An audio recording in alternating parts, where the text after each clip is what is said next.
Good evening. We have a Medford School Committee. Good evening, Medford School Committee meeting, special meeting of the school committee public budget hearing. Please be advised that on Monday, May 6, 2024 at 5 p.m., there'll be a public budget hearing of the Medford School Committee held at the Howard Alden Memorial Chambers. The meeting can be viewed live on the Medford Public Schools YouTube channel, through Medford Community Media, on your local cable channel, Comcast Channel 9, 8, or 22, and Verizon Channel 43, 44, 45, or 47. Since the meeting will be held remotely, participants can log or call in by using the following information. There's a Zoom link, as well as a dial by location. Meeting ID is 940-3096-6735. Questions or comments can be submitted during the meeting by emailing medfordsc@medford.k12.ma.us. Those submitting questions or comments must include the following information. If you're doing it by email, your first and last name, your Medford street address, your question or comment. Pursuant to today's agenda, pursuant to Mass General Law, Section 7138N, the Medford School Committee will convene a public hearing to members of the community interested in either for or against, or in part or in whole, the superintendent's recommendation of the fiscal year 25 operating budget. Member Rousseau, if you could call the roll. Member Brandley. Here. Member Graham. Here. Present. Member Alapati. Present. Member Reinfeld. Here. Member Rousseau here. Mayor Longo Kern. Present, 7 present, 0 absent. If we just all may rise to salute the flag. I pledge allegiance to the flag of the United States of America and to the republic for which it stands, one nation, under God, indivisible, with liberty and justice for all. Jerry on Zoom. Okay.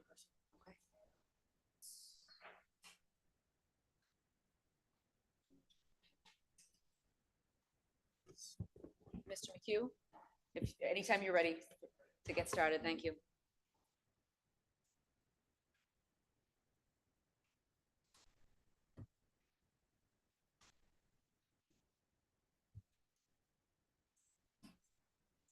Yes.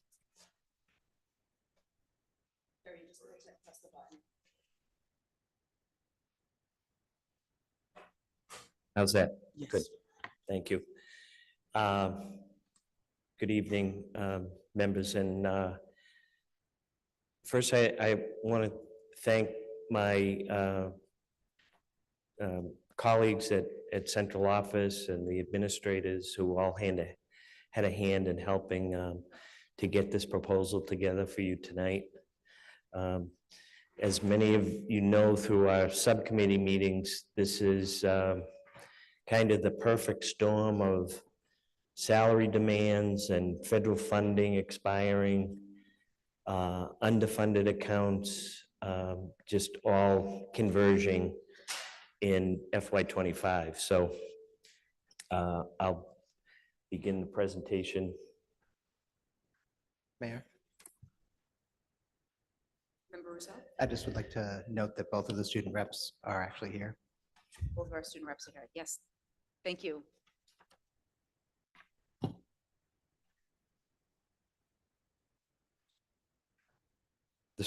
Okay, the first thing we look at before we even start looking at numbers is what the enrollment might look like for next year and trying to make some predictions around that. What we see is continued growth in the lower grades, and that's been a recent phenomenon. We do have this small first grade moving into grade 2, and that's going to put less of a teaching demand on that grade level, and you'll see we're taking some savings opportunities there. But there were other cases of low class sizes, but there were also needs. We have positions being added to manage class size as well. Kindergarten growth is another area that we're monitoring. We did not continue with the kindergarten teachers that we added at the beginning of the year. We are predicting that we'll have a kindergarten enrollment very similar to what we had this year. So we think the prior staffing should be sufficient for that, but we will have to make adjustments if that, if our predictions are a little short. There are some indications that the kindergarten registration is a little bit higher right now at this point in the year than it has been in past years. And we continue to see some declines in enrollment at middle and high school. And this is just kind of a focus on the elementary grades. You can see grade 1, grade 3, sharp increases compared to grade 4 and grade 5. And these larger increases will kind of continue into grade 4 next year and eventually grade 5. And then we have that kind of outlier grade 2, in the middle of all that. But actually that grade 2 is going to kind of help manage, the total school enrollment. Things are pretty tight at some of these schools, particularly the Roberts. Then the next slide.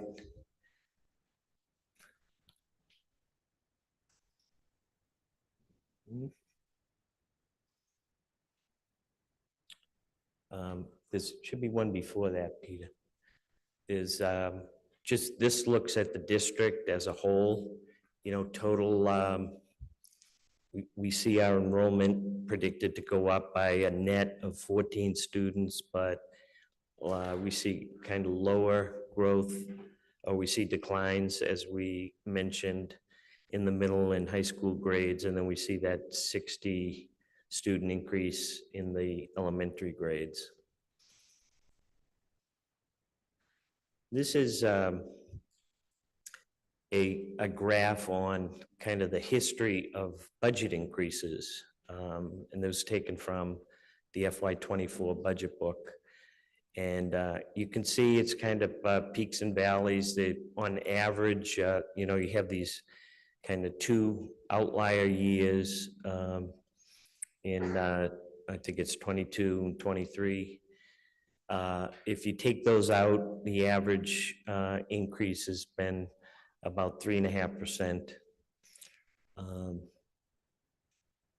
And then the other thing we want to look at is the trends on how our salary budgets are increasing versus our non-salary budgets, which is the next slide. So on this slide,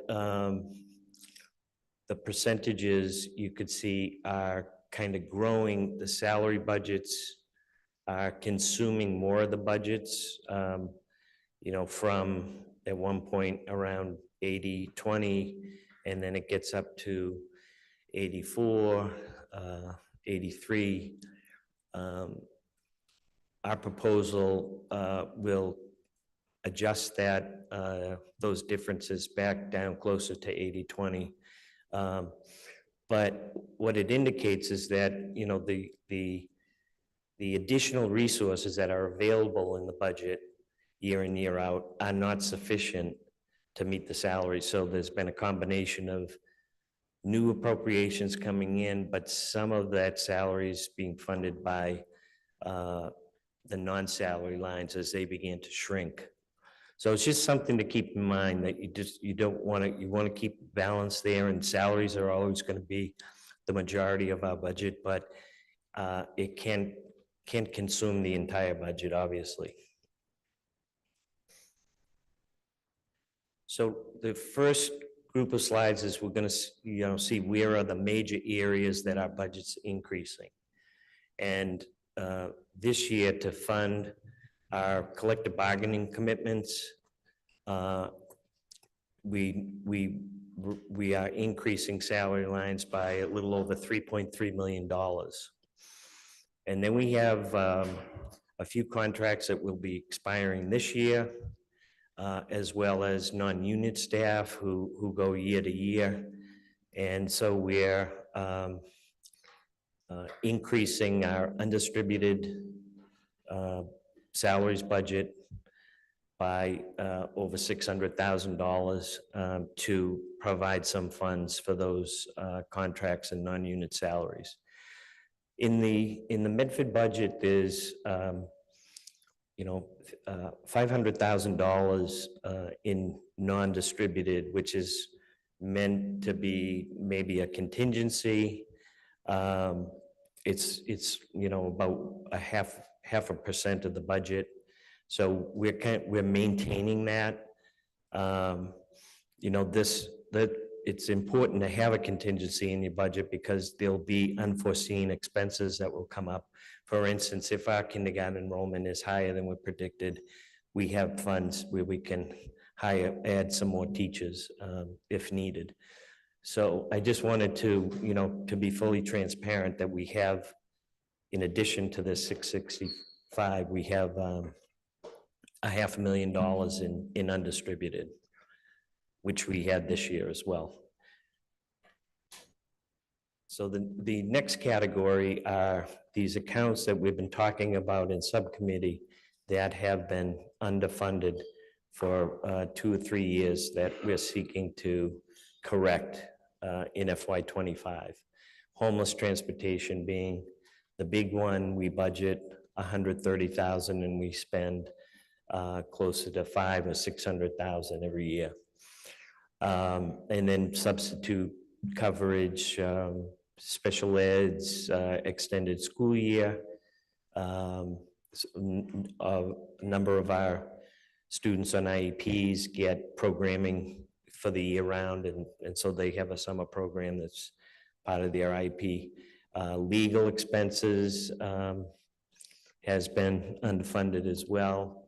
And of course, buildings and grounds is very underfunded. So these more, and the copier leases, there's sufficient money for the actual lease itself, which has some copies built in, but if you go over the set amount of copies in your contract,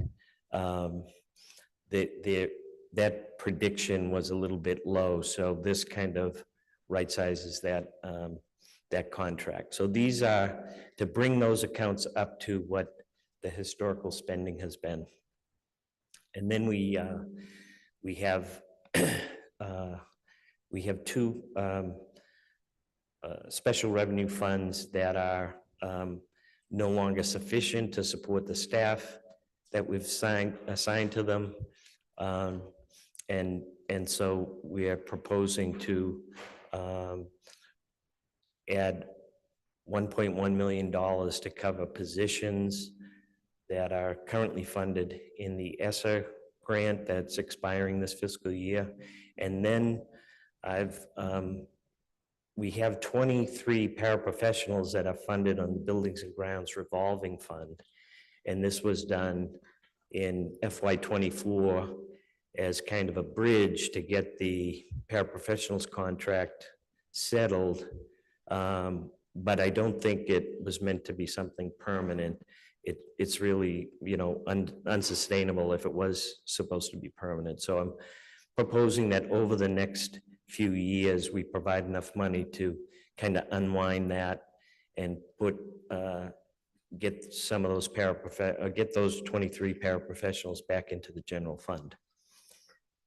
And so that will cost a little over $1.2 million to the budget.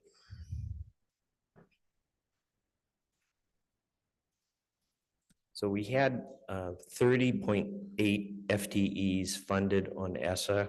We're proposing to carry over 20.2 of those FTEs and the professional development funds that were also charged to ESSER. There's a very small amount in the general fund budget for professional development right now. And as I said, that would cost the budget a little over $1.1 million from ESSER, and then there's 10.6 positions that we will discontinue at the end of this year.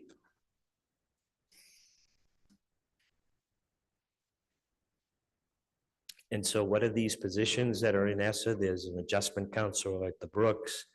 There's a number of positions dedicated to the newcomers program at the Missatuck and McGlynn, an adjustment counselor and literacy interventionist at the Roberts, a para-behavior specialist at the Andrews, 2 security monitors for the high school, academic leads at the high school, as well as instructional support staff, which are basically building substitutes,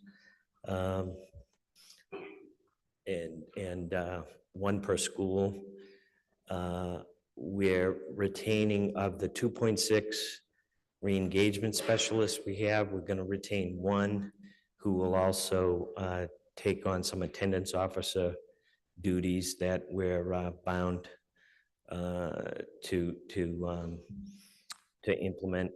The grant manager for the business office, the director for the CCSR program, and the professional development that I talked about.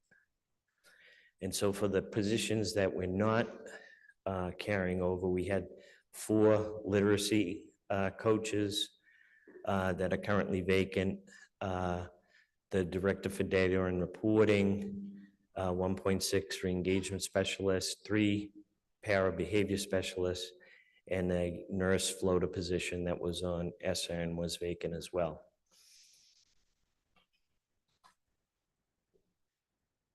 And we have some new spending to propose, totaling a little over $1.7 million. The first is special education. There were rate increases issued by the state this year to be effective in FY25 for all outplacement tuition programs, and that's at 4.69%, and is requiring us to add $224,000 to the budget. And there was also just kind of a natural growth in placements. I think the district does a pretty good job of providing a lot of in-district programming for our special needs students, but some students do require an outplacement. But what's likely in this $239,000 is sometimes students might be placed in kind of a least restrictive setting, and it might not be sufficient, and they have to go into a different program that costs more money. And then we're asking to add another $100,000 to our network contracted services account. It's the current budget for this, for the whole district, is $30,000. So that's severely underfunded, and it probably should have went into the account fix group. But anyway, we also need to look at refreshing some of our student and teacher computer equipment. So we're proposing that 20% of our Apple devices, which are primarily for teachers, be refreshed this year, and then begin implementation of a 5-year total refresh of that inventory. These computers were bought, with COVID funds. Everybody had to scramble. Everybody had to go on remote. Computers were bought. So what's going to be tricky is down the line trying to maintain this 5-year rollout as these computers that were all bought in the same year are aging out. So this is probably good for this year, but then we might have to tweak it a little, as we go forward. And then the Chromebooks part of this funding is we like to buy tablets for kindergartners that are incoming first grades, and then they have that tablet through elementary. Chromebooks for 5th graders that are incoming into 6th grade, and then they have those Chromebooks for their middle school, and then Chromebooks for the 8th graders going into 9th grade, and then they have those for their 4 years in high school. So these funds will allow us to buy, it's about 950 devices to make that plan work. The district does a good job of trying to refurbish and refresh, but As you can imagine, those computers take a beating, and,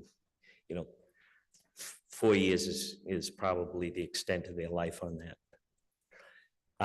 We're also proposing to, outside of the repair budget fix, which was on the previous slide, is to add money to contract services so we can begin to do some planning for the future and to purchase services to do project management on some of our projects. What I'd like to accomplish with some of this money is to do a space utilization analysis of at least the elementaries and maybe the middle, if we had enough money, just to see how many classrooms we have. Are the classrooms actually being used for classrooms? Are there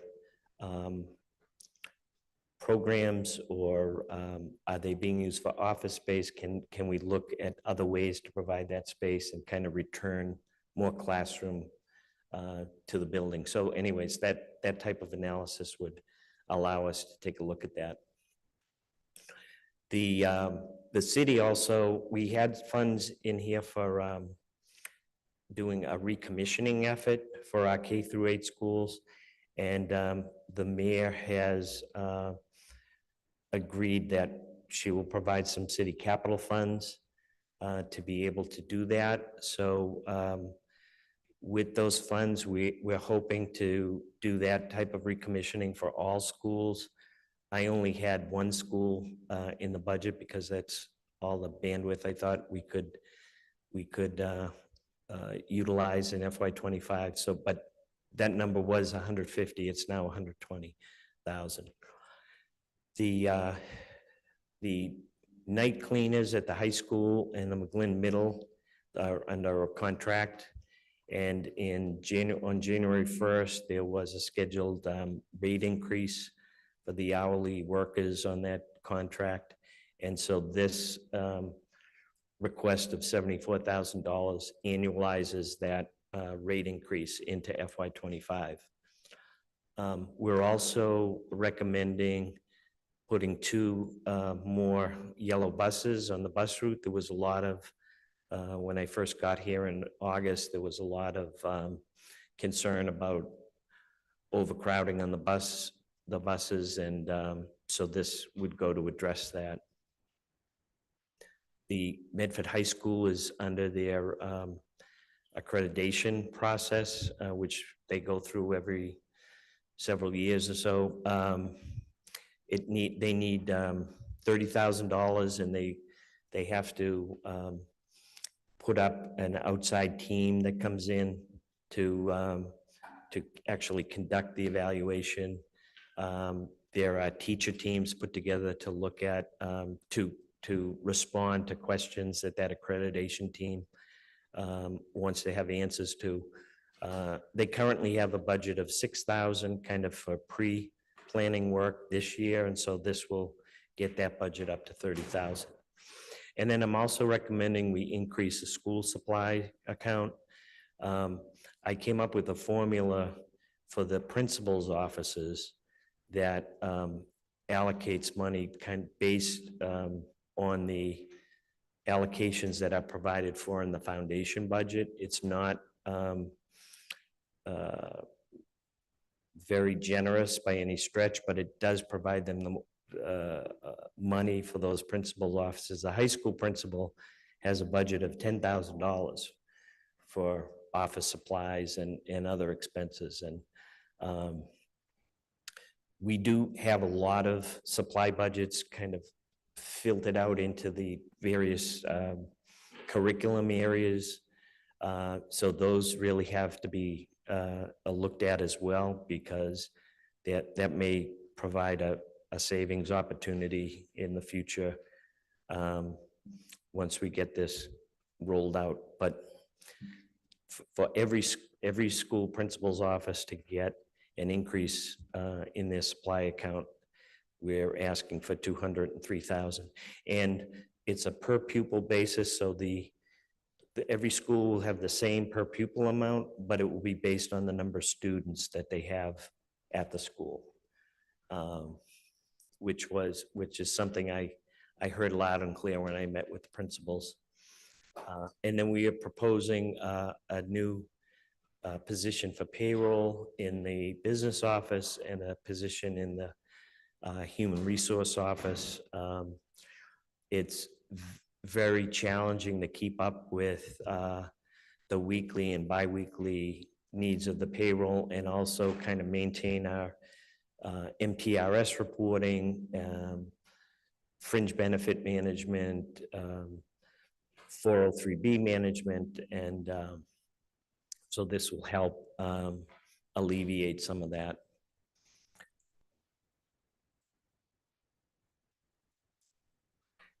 So believe it or not, all those proposed changes total up to $8.2 million, which is a lot for 1 year in a budget.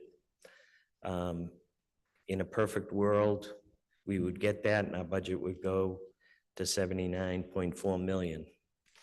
But we're not going to get that, and we have to look at ways to save money in the existing budget so we can kind of redeploy those funds into other areas where we need the money, which I've just identified. The first thing we looked at was class size, and based on our October 1 reporting, the average K through 5 general ed class size in the elementaries, you could see we're kind of at the low point 16.5, at the high point 19.3. So we did look at making some adjustments to boost those class sizes up a little bit in order to achieve some savings.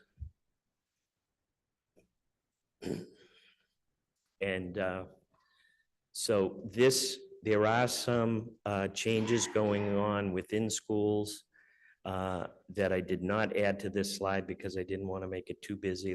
But for example, at the Brooks, you know, we talked about this low grade 2 enrollment, and that we think that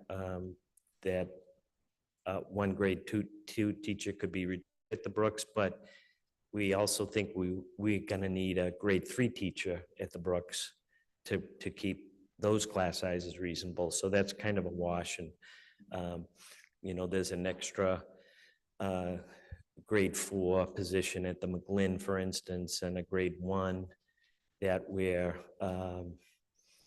discontinuing in order to provide that grade 1 for newcomers. But the count right now is 2 FTEs from McGlynn Elementary, 5 from the Missatuck, at just about every grade level except for the 5th, and then 1 at the Roberts, and that's in grade 2. And then we're also proposing that we add a position to create a new grade 1 newcomers program at the McGlynn, and this is based on kindergarten enrollment and this population of students currently in kindergarten. And then we're proposing 2 new special education teachers at the Roberts, 1 for inclusion and 1 for the connections program. So the net savings there is $318,000.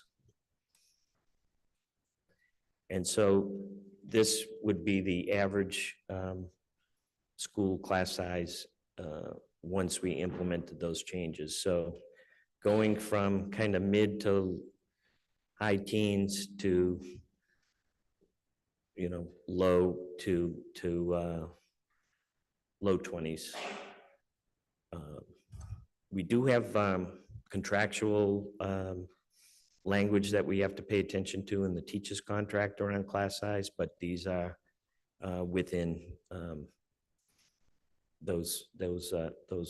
that required amount. Then at the middle school, and I'll talk about this at the end, but the middle school also has very low class size, but there's reasons around that, and it gets to the co-teaching model that's employed there. So for now, we did not kind of take a deep dive into that model. We are looking at it, and we'll see how we can address that later on. But we do think that the guidance staffing is rich when you compare it to national guidelines for guidance. So it's roughly like one guidance counselor for every 500 students is kind of the national norm and or goal to have. Most school systems are much higher than that, like 1 to 700. So we have less than 500 students in each of our middle schools, and we have 4 guidance counselors. So we think we can reduce that staffing by 2. And in the PE health, we have 4 phys ed teachers, and between the Andrews and the McGlynn, and we have 1 health teacher that's split between the 2 schools. We think it would be better to have 1 PE teacher for each school and 1 health teacher for each school. So that would increase the health component and would take a savings of 1 position there. And at the high school, we waited until students chose their grades for next year to take a look at how that affected enrollment in each of the sections. We also looked at schedules of teachers to make sure that we were fully utilizing the time that's available to the district. And so we came up with a reduction of 6 teachers at the high school, and that is affecting the PE department, technology, performing arts, vocational program, and world language.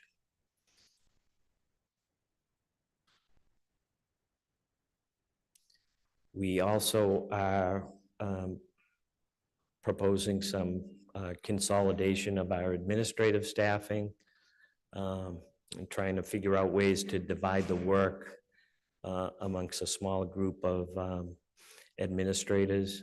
But essentially it's 6 administrators for a savings of a little over $800,000, and it affects athletics, library media, performing arts, special education, student assessment, and world language.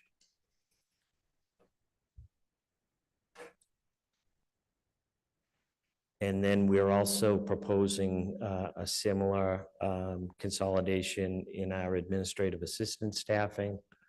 So we're looking to kind of consolidate some positions so that 1 administrative assistant has like a broader portfolio of work. So we're consolidating from 2 positions to 1 between nursing and guidance departments, consolidating from 3 to 2 administrative assistants in the high school assistant principal's office, consolidating from 2 to 1 between the 2 McGlynn principal's offices.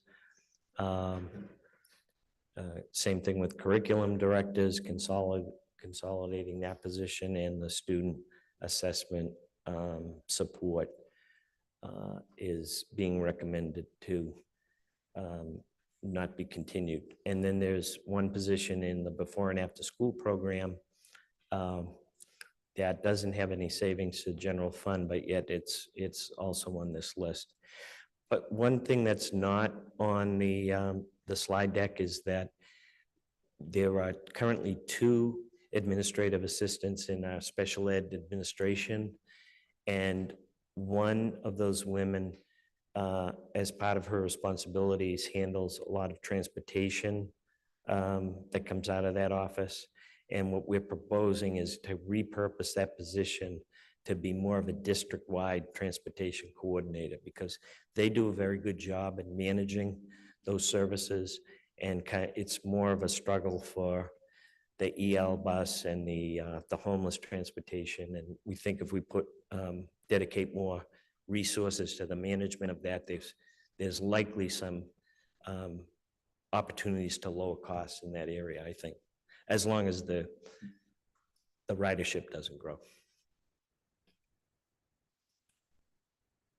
And then same with the nurses. If you look at what the DPH minimums are and kind of apply that to our staffing pattern, we think we can reduce our current nurse staff by 3.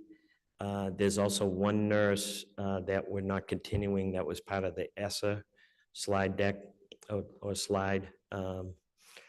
But it's just noted on this one. And that ESSA funded one was vacant at the time for a savings of $211,000. So all told, these savings come up to almost $2.3 million. There's 42.6 positions that will be discontinued under this proposal, but we'll be adding 25.2. And of course, the 20.2 of those positions added are actually already exist, and they're here, and they're funded by ESSA currently. So basically, we're kind of redeploying those funds to cover some of those positions, but we do have a net position reduction of 17.4 FTEs.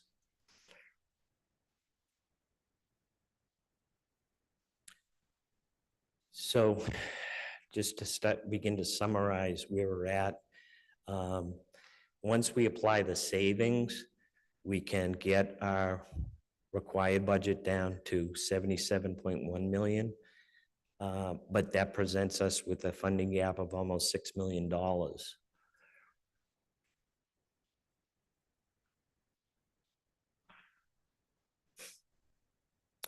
And we had two new initiatives we thought we could kind of bring to this problem. It's not anywhere near what we need to solve the problem, but it's a little bit. We've talked about implementing a chargeback system so we can recover some of our payroll and HR costs, as well as facilities costs for our fee-funded programs that are being supported by Medford Public Schools. Before and after school would be the big one, but there's Kids Corner and the driver ed program. We have to stay away from programs that receive federal grants because they have a different methodology to recover those funds. It's called indirect costs. And we'd have to do some more analysis of Title I, for instance. I don't know if we begin to charge indirect costs, are we going to reduce the number of reading teachers that we have on that grant? So we have to be strategic before we move into those programs. But we do have the ability to do that with grant-funded programs.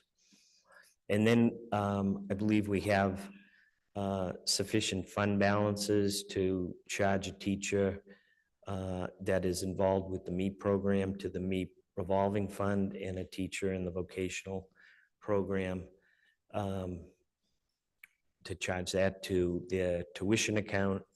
But these are basically one-time moves. We would have to revisit this in FY26 because there may not be sufficient fund balances to do the same thing next year. So when we apply those additional resources to the budget, we get our budget down to little under $76.7 million. That still leaves us with a funding gap of 5.5 versus our current general fund budget. We have heard from the city, at least their initial appropriation increase is $2.3 million. I'm also requesting that if we get additional Chapter 70 money, that we be allowed to use that to support the budget. There's good indication to believe that the House will increase its minimum uh, uh, minimum funding for Chapter 70, which Medford receives, from $30 per student to $104 per student, and that would result in an increase of $470,000 versus Chapter 70 this year. And that could also go up by the time the budget winds its way through the Senate. Unfortunately, the history of the state is that the budgets get finalized in July and August, and that's going to be too late for us. But I think we'll know. The House should be releasing its version of the budget fairly shortly. They've been debating it for about 10 days now, so our foundation budgets will be republished after the House concludes its deliberations and sends the budget over to the Senate. So where we're at is, we still have a need of $2.7 million, but I believe that from the last subcommittee meeting that this is the budget that the school committee wanted to see. What are the real costs? Where do we have gaps? How much do we need? But unless, in the event there's no additional resources coming to the budget, we will have to go back and look at positions again. I mean, we haven't, as part of this proposal, we haven't looked at paraprofessionals or custodians or security monitors or adjustment counselors. And then we'd probably have to rethink some of our new spending and kind of manage that back. But still more work to be done. So I'm happy to answer any questions you might have or any thoughts you want me to take back and consider. Certainly value your input, as to where you think we might be cutting too much, or I think the way this is this might roll out is that we're going to have to come back and kind of see how we address that 2.7. And, there'll be an opportunity if you think we made a mistake in one or more of these areas with one or two positions. There'd be an opportunity to add those back as part of a new cycle of spending reductions. From the chair, if I may, thank you for the presentation. Does the 2.7 take into account potentially moving the 20% Chromebooks? No, Okay. it doesn't. So that'd be a $500,000 reduction. from Yeah, there. it's about 477, but that's, close to 500.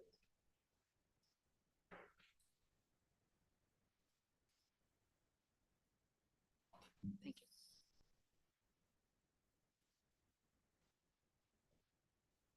Member Graham? Thank you, Jerry.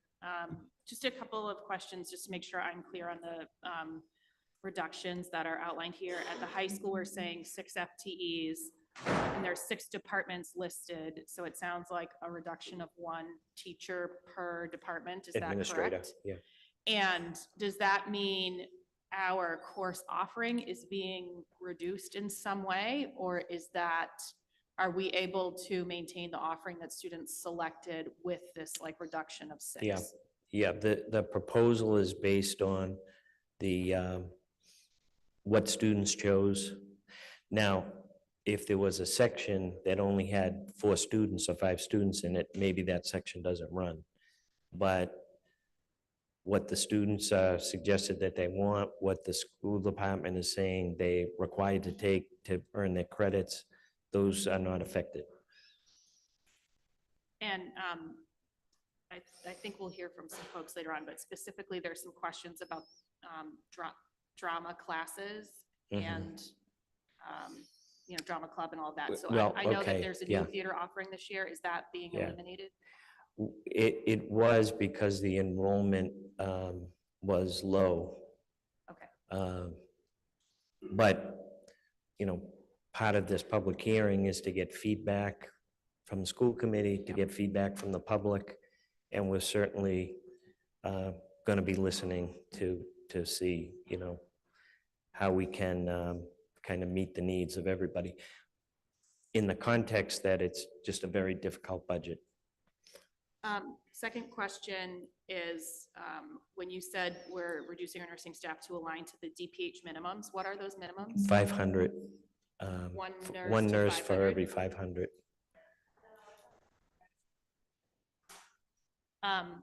Okay, thanks, Jerry. Yep. And I guess my other question is like, we're already reducing, a net reduction of 17 point something is nets about 2.2. So it sounds like if we needed to close another $2.7 million gap, we'd be looking at like another round commensurate with that size. Yeah. Where would those teachers come from? Well, I just did a quick analysis of our new spending, and with the caveat that it kind of goes against the needs that I described, that maybe we could trim that back by 800,000 and kind of take a 2-year view and rolling all that out. And then the balance, in the absence of any other resources, would be around 2.2. So very similar to the proposal we have currently. So another 17-ish Right. people. That's what Yeah, you're yeah. saying. Okay. Although, yeah, and it depends on the positions and the salary they command, and so this particular mix was a net 17, but it might be different if we get into positions that come in, have lower salaries. Got it. And then I think the other thing that sort of struck me, and this is not a comment for you necessarily, but just as a general comment, when we talk about enrollment trends and we talk about seeing declines continuing at the middle school and high school, that will never change if we keep doing this way.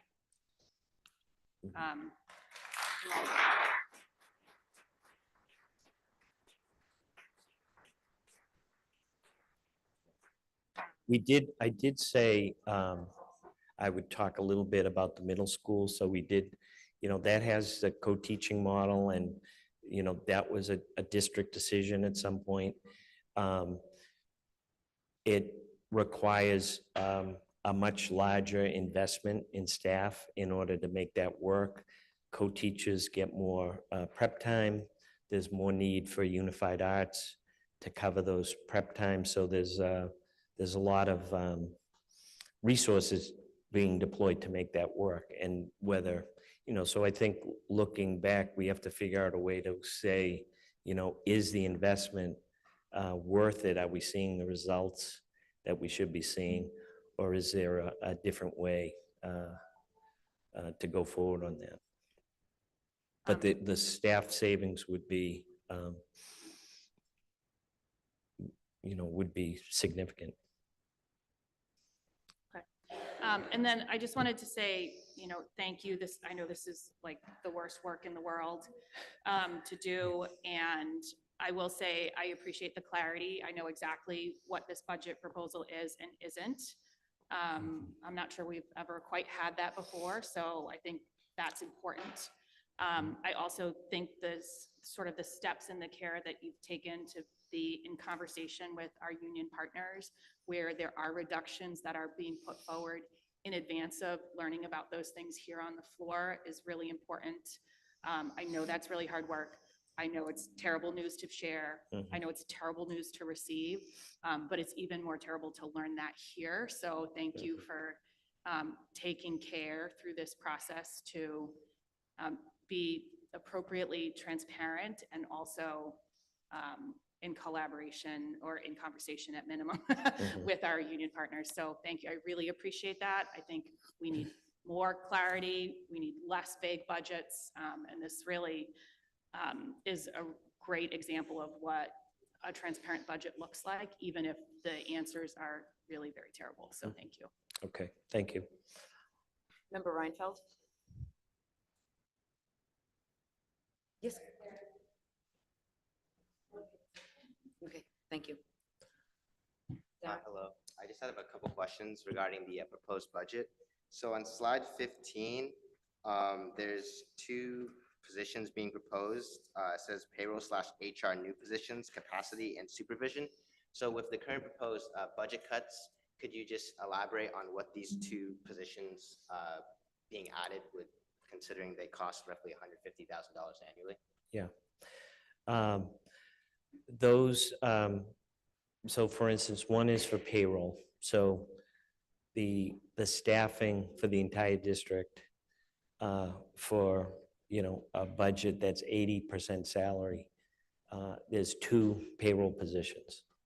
And this year, one of those individuals went on maternity leave. So that effectively cut the payroll staff in half. And we've figured out a way kind of to work around it. Some of our administrative assistants have stepped up and we're kind of spreading out the work. Our assistant finance director has taken on a lot of that payroll as well. But my read since I've gotten here is that we have a very difficult time keeping up with the work that we have. So the payroll itself, the keying in, changing deductions when people request it, changing payroll. Payroll is changing throughout the year as people earn degrees or they get promoted into a different job. The growth in that area has left very little time for those payroll clerks to address kind of the maintenance of the budget. There's a whole, there's a significant requirement for the MTRS reporting to keep those, their database current. So we're having problems where, teachers are having difficulty trying to retire or trying to project how much they would get in retirement because we were just not able to respond to all those inquiries. And then there's the supervision. So the way I looked at the office was that we have an accounts payable department, we have a payroll department, one person for two payroll people, one person for accounts payable. And that to me is kind of a logical staffing. So they have some, so the rank and file people have some extra resources to go to ask questions on how to do their job and to plan out their work. For the HR department, same way, is just the number of positions that we have, the whole onboarding process for the priority is obviously teachers at the beginning of the year, but we're in desperate need for substitute teachers. And if people are emailing us saying, they would like to work as a substitute, we can't get to them because we're so deep into onboarding instructional staff. So it's just that the amount of administrative work has just grown beyond the staffing levels in those two departments.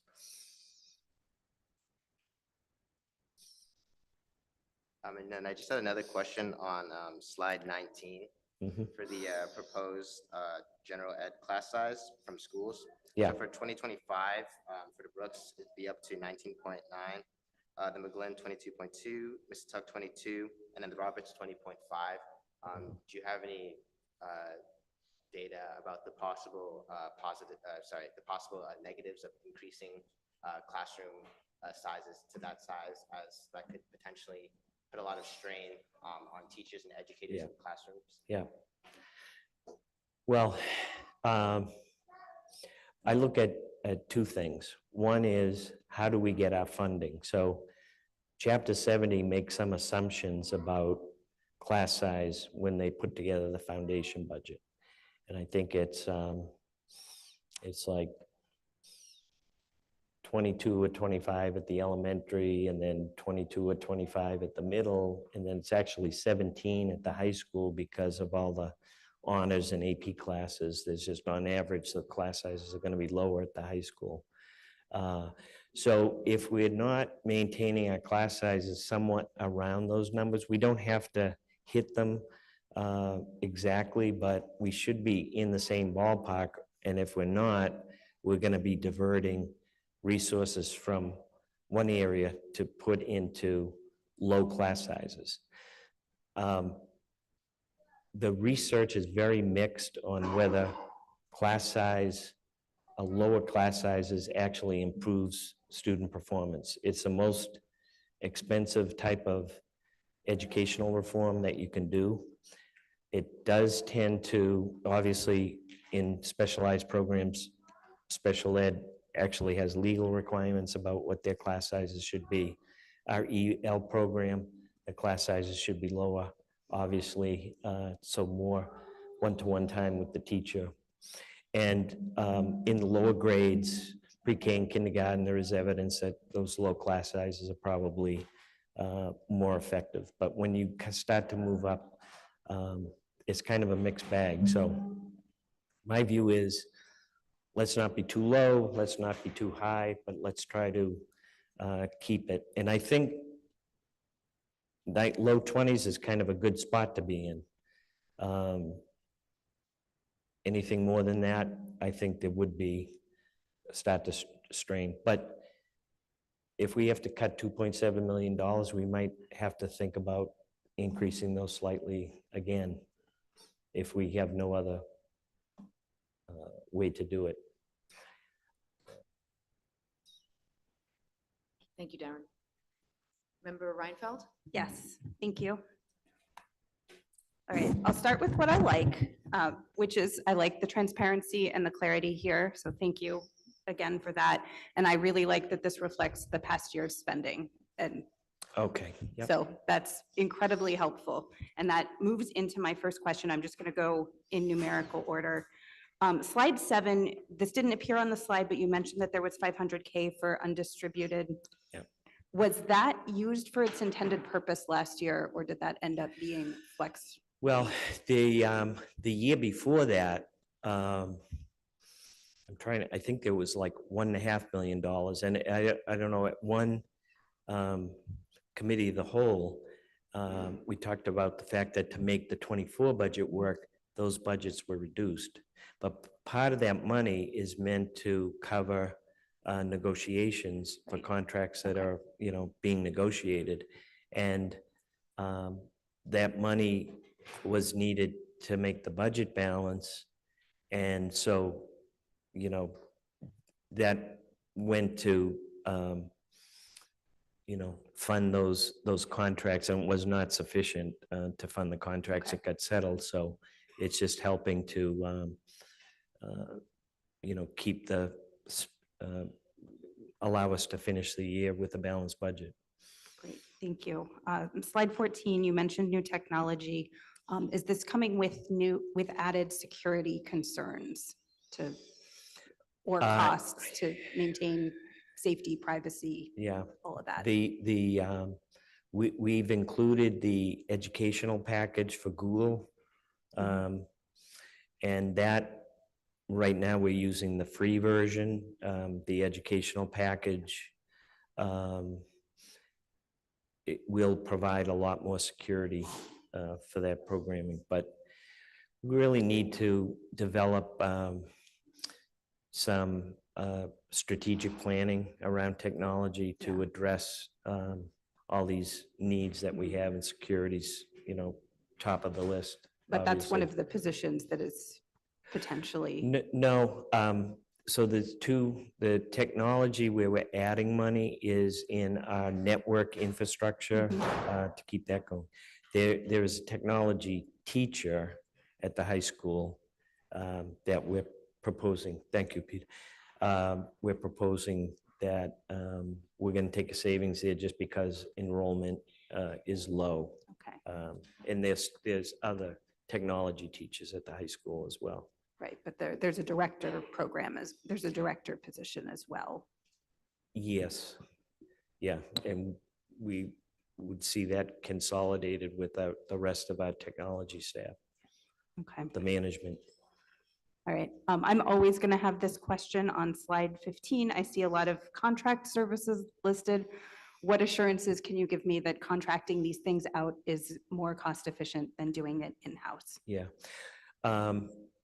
Is that for There were a few of them. facilities? Yes, building. Yeah, yeah. Well, those are actually, we're already contracting them out. Okay, So we're not budgeting sufficiently for what we're already doing.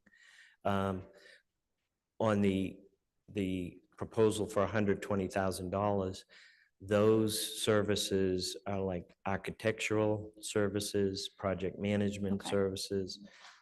So they're not.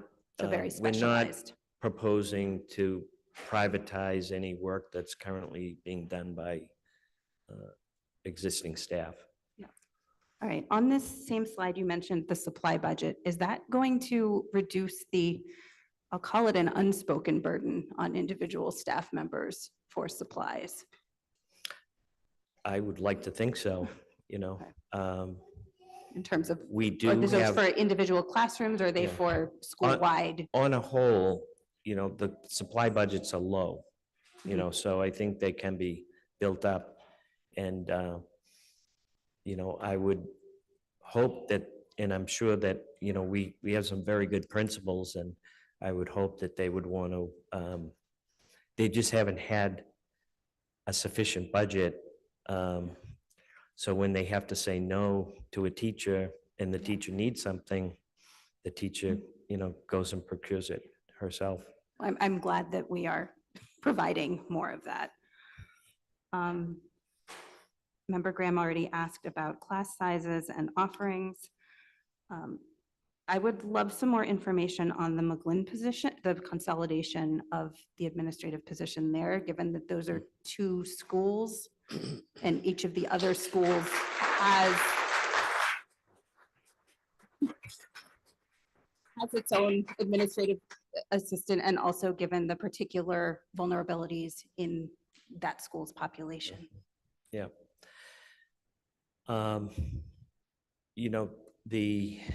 The role of administrative assistants have changed because administrators are now routinely do a lot of their own work, emails, so that, we still need administrative assistants to deal with parents that are calling in and submitting purchase orders for supplies.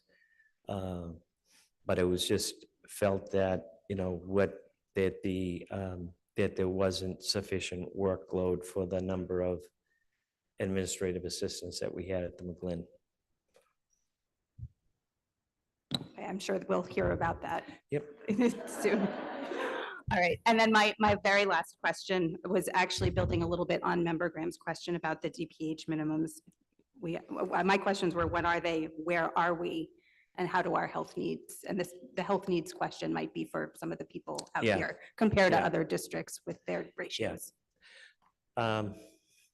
And those are minimums, so they're not meant to be, if you can do more than that, it really depends on kind of the acuity that they're dealing with. So I know nurses are very good about who shows up in their office and what they have medications that they have to give to particularly younger students. And, we're in the case of the Brooks, we're a little bit above 500. The remaining schools are below 500, but close to that.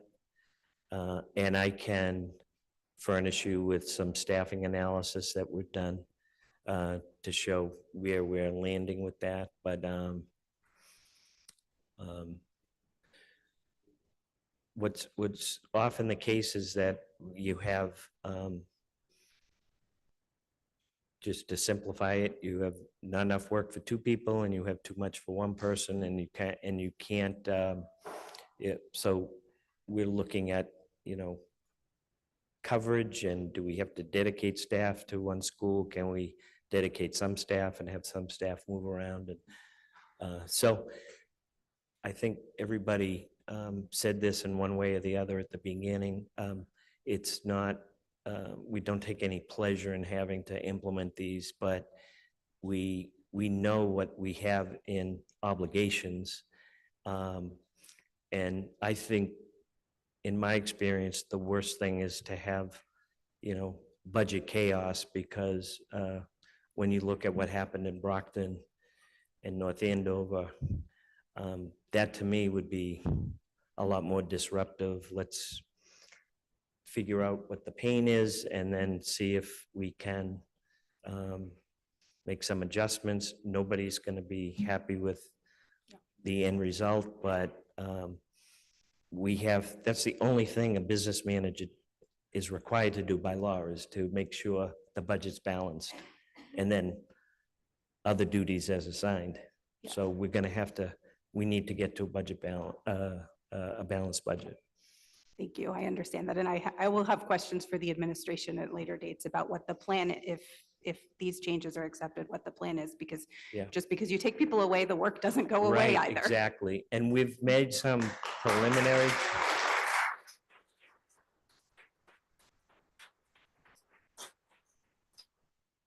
So we have put a considerable amount of time into, on a very preliminary basis, thinking about how it would happen. And then the next phase would be to actually sit down and kind of plan out how the work will be reallocated. Thank you. Member Branley? Well, I'd ask if I'm making faces, but I already know I am. So I'm trying to center myself, because this is obviously horrifying. And as somebody who has worked in an elementary school in this district, I don't see how any of this could even be possible. I'm not going to take it out on you, Jerry, because I know you're doing your job, and I thank you for it. So it's not personal, of course, but I have I don't take it personally. a lot of questions. So you keep saying we came to this decision. Who's the we? Well, as a group, it's not Jerry McHugh by himself. We sit, senior staff, there's been some ideas are rejected because they're not workable. Some ideas might have merit, and you kind of keep working them. Okay. But we tried to be as thoughtful as we could be about the cuts, and try to balance them against some kind of standards that easier to do with class size than it is for some of the reorganizational work, obviously, but Okay, that's, thank you. Let's see, I'm just going to go page by page.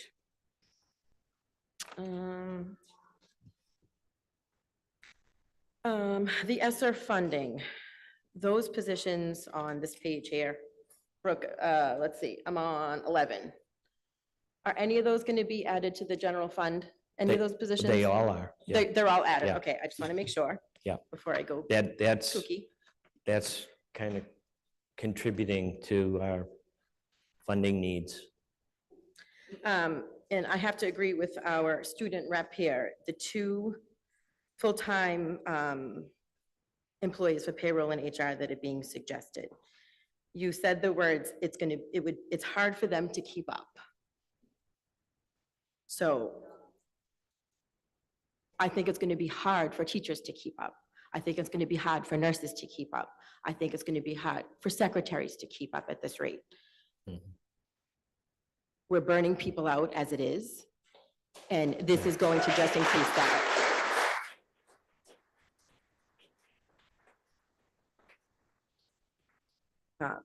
Yes, it would be hard to work without 2 more full-time people, but it'll also be hard to work with only 1 nurse. It will also be hard to work with only 1 administrative assistant at the McGlynn. It is 2 separate schools. It is 2 separate schools.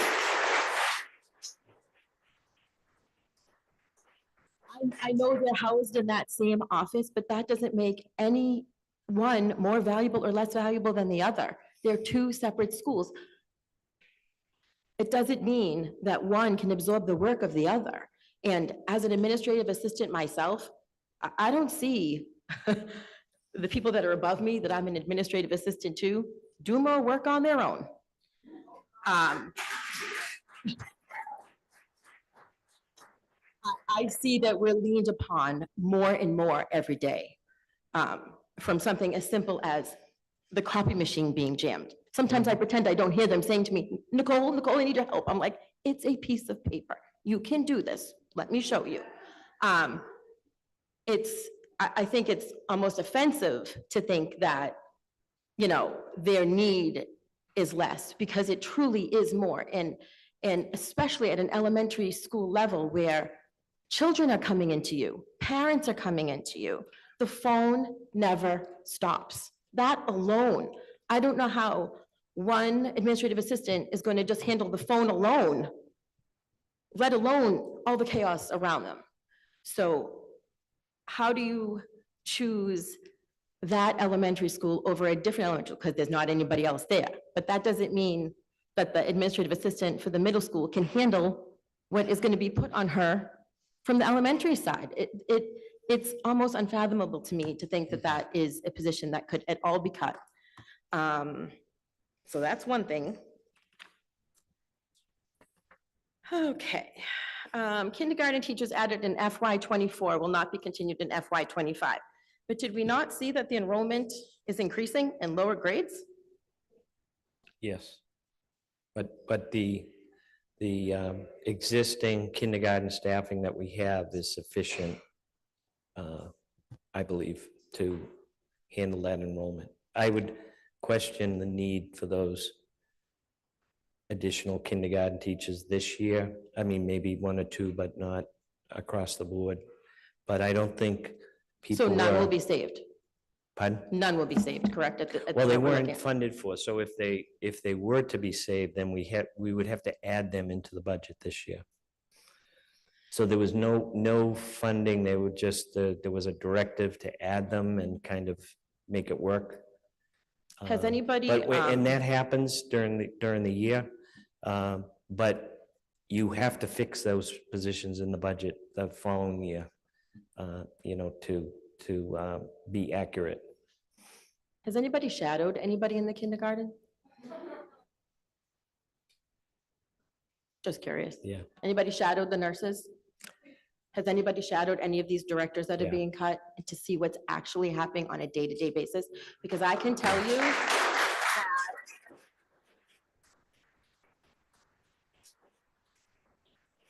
we have been doing a really good job, I think, trying to get job descriptions. But what's written on a piece of paper, what your job is, Mhm. when you walk into that building, you are 100 things to hundreds of little humans that can't wait. They can't wait. They're throwing up, they're pooping, they're doing it all. And I don't care what grade they're in. They're all doing it. So I think to, cut jobs without literally knowing, hands-on, on the ground, what exactly is happening. I don't know how much more existing staff, if these are all cut, can handle. How can you handle it? How can you be there from 8 to 3, which I know is not what a teacher's job is, not 8 to 3, believe me, I know that. So Yeah. it's 24 hours a day. But how do you How does anybody absorb even more? What is the toll we're gonna take on everybody? And if we take the toll on our teachers, guess who it's falling down on too? The kids. These are our babies. We want enrollment to go up. It's never gonna go up like this. Never, never. People are gonna run away. Okay, I'll keep going. Strain on staff, yes, clearly. I can't imagine being in any class with 22 kindergarten children, or 22.2. I don't know where the .2 comes from, because guidance Well, it's an average- counselors. it's an I know, average I across. hate averages. Okay. So proposed saving initiatives. Do guidance counselors teach teach guidance classes? Yes, correct? Okay, so if we cut them, who's doing that? And still guiding? Well, there'll be less of it. And it's going to be up to the principal to develop a schedule with the staff that they have, The principals? correct? So maybe they rely on their administrative assistants a little bit more. Yeah, sorry, and I know these are the numbers, I get it, I get that this is real dollars, and there's $5 million or $7 million, or the number just seems to keep adding up here, so. I'm also curious, if we eliminate directors, do directors walk out the door, or do they then absorb a teaching job? How does that work? Well, in any of these cases, we would try to work as best we can to make sure there's a landing spot for these positions. We can't always do it because there's certification requirements. That is a question right now, and we believe that, they're two separate unions. So I do not believe there's an automatic claim to a teaching position if you're coming from the administrative ranks. But there's going to be bumping. So the budget is really about cutting positions and not people, because the budget, there's bumping in the contracts, and those people might still have a job because they have seniority, and somebody else might have to go. But that is something that we looked at, and if there are teaching positions for some of these administrators, of course, we would love to keep them in the district. But it's one of those, the answer is, it depends.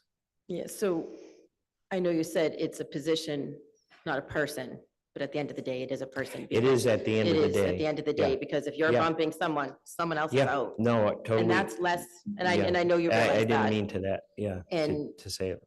And I can't imagine any of these schools working with one body less at this point. I really, it's going to be detrimental. It really is. Okay. Yeah, McGlynn Principal Office consolidated from 2 to 1. That's outrageous. Reduce nursing staff. And I'm sure the nurses that are here can help us understand that. Can someone tell me how many students are at each elementary school, just to start there?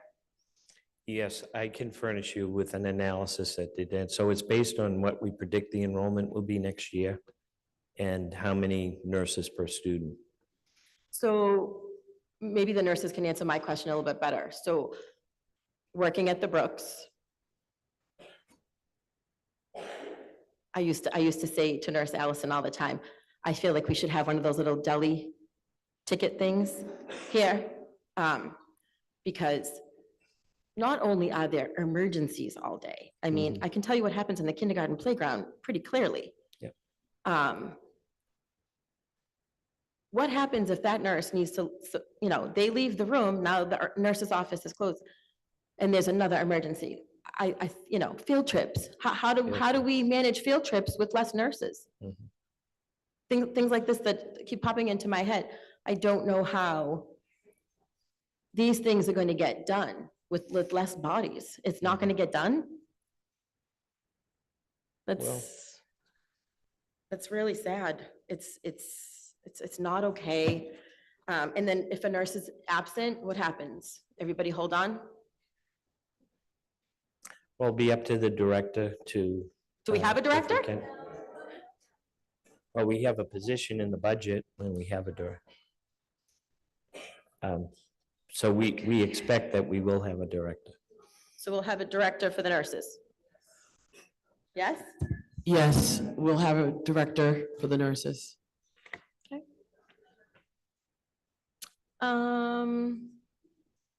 So the director for the nurses will figure that out. Right? Okay. No, Great. We have, remember Brandley, Let's see, what else? remember Brandley, Yes, Ms. Hines was the director. She Yes. just took another job, so I'm Correct. sure it's posted. well, there's a lot of jobs posted. A lot not filled, and that's what scares me. Because if it's not filled, then what? We need to know the then what's here when we do something like this, because this is real day-to-day challenges. And I know, even for myself, I've needed the school nurse at times. I got COVID when I worked at the Brooks. You know how many times I was checked for lice? Luckily, never got it. I don't know how. But you know how many times my head was checked for lice? Do you know how many times I had to go to the nurse's office for something? A student injured me. That happens. This is real, live stuff that's happening every single day. And we're, I don't want to use the word failing, but I feel failing happening. Identifying other resources. You said we'll need to revisit this in 2026. Will there be funds? So we're cutting, but then we're gonna have to revisit again for even more cuts. Mhm. Great. Okay. All right, let's see, this page. You said we haven't looked at paras, custodians. Great. Let's see, my next page. So I talked about if we're shadowing the people whose jobs Well, we're cutting. we hadn't looked at those for cuts, but we still have a budget gap to look at. So of course, the Those other question is, 17 potential, how are we going to, reduce that 2.7 down to 0? So I just gave a group of positions that we didn't intend to cut, but be prepared. That's difficult. everything would have to be on the table for a round 2 of cuts. Okay. The individuals that are being cut as in directors, how do we know if they're cut, if someone's not necessarily replacing them? Correct? Correct. Okay. So how do we know that the people are going to step in and do their job are qualified to do it? Because it's going to be someone under where the director was originally. Yeah. So how do we know that they're qualified Well, to make the decisions? There's a whole, well, the administrators all have their administrative certification. So I'm trying to think, I mean, everybody has kind of an area of expertise, but. But they don't have the certification. But I don't know if there are, certification requirements outside of the general administrative certification for the positions we have. So they should be able to be an administrator, in any of our programs. Some are going to be better than others in certain programs. I don't deny that. But there's a whole process, once the budget gets passed, where we have to sit down with our unions and kind of figure it out collectively, how we're going to implement these reductions and what are the seniority lists and how will we reorganize the work. So that's the process that will happen. So basically, if you're the senior in that group, you're most likely going to absorb some of the work. Yes. Well, that stinks. Let's see, Hey. what else? The whole thing stinks. It really does. Yes, I can totally agree with you on that. Let's see, the director, we talked about that. We talked about that. Consultants, how many consultants do we have working for us? Is this the $120,000 proposal? Or anybody else? Uh, There's not a lot of them. I mean, we use services for E-rate. Take advantage of E-rate funds. We have consultants that do Medicaid reimbursement. You know, any of our trying to think, you know, Maybe in you the could just technology get a area, there's list, some consult. if we can have a list Yeah. of who Yeah. is a consultant. Yeah. Are there any cuts in assistant principals? No, So no assistant principals will be cut no, across the board. across the board as of today. Jerry, We still have 2.7 we have to you deal with. messing with me now? Come on. Listen, I don't think, I think assistant principals are very important. Just for, you know, our principals are often at meetings, out of the building. Somebody has to be in charge of the building in case of an emergency. Yes, So I'm with you on that. I mean, I can't, I mean, I'll just use Mr. Tucci as an example because I always say I've been Tuccified because I'm at my 6th year at the McGlynn Elementary School. I'm going to miss it terribly next year. I don't think the man takes a day off. I think Yeah, he's very good. he's exemplary, as are all of our principals. But I can't imagine not having an assistant principal. Yeah, you I know? agree. I agree. And especially at the high school. Yep. Have we decided on any cuts in the central administration office? No, None, none. not one. No. It's-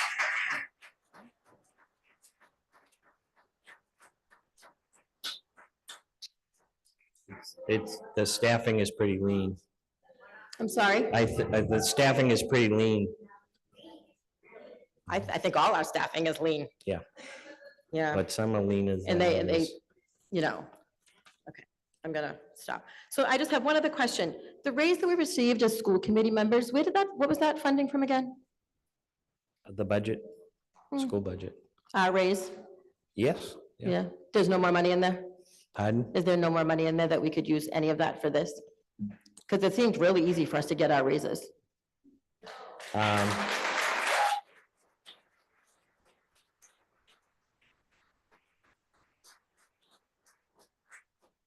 Well, that's, you know, entirely up to the school committee. There's,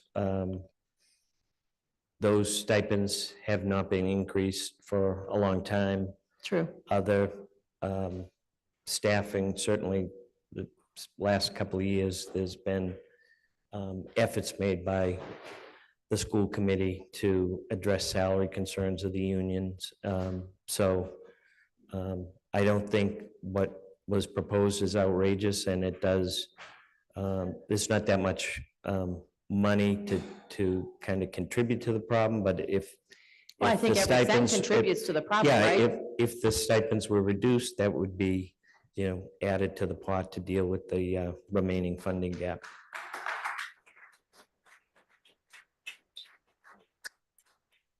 Lucky for you, I'm all done. Thank you. I don't disagree with a lot of what you said, so. And I know it's you just that- don't, and I'm not trying to be, Yeah. you know, cranky. Yeah.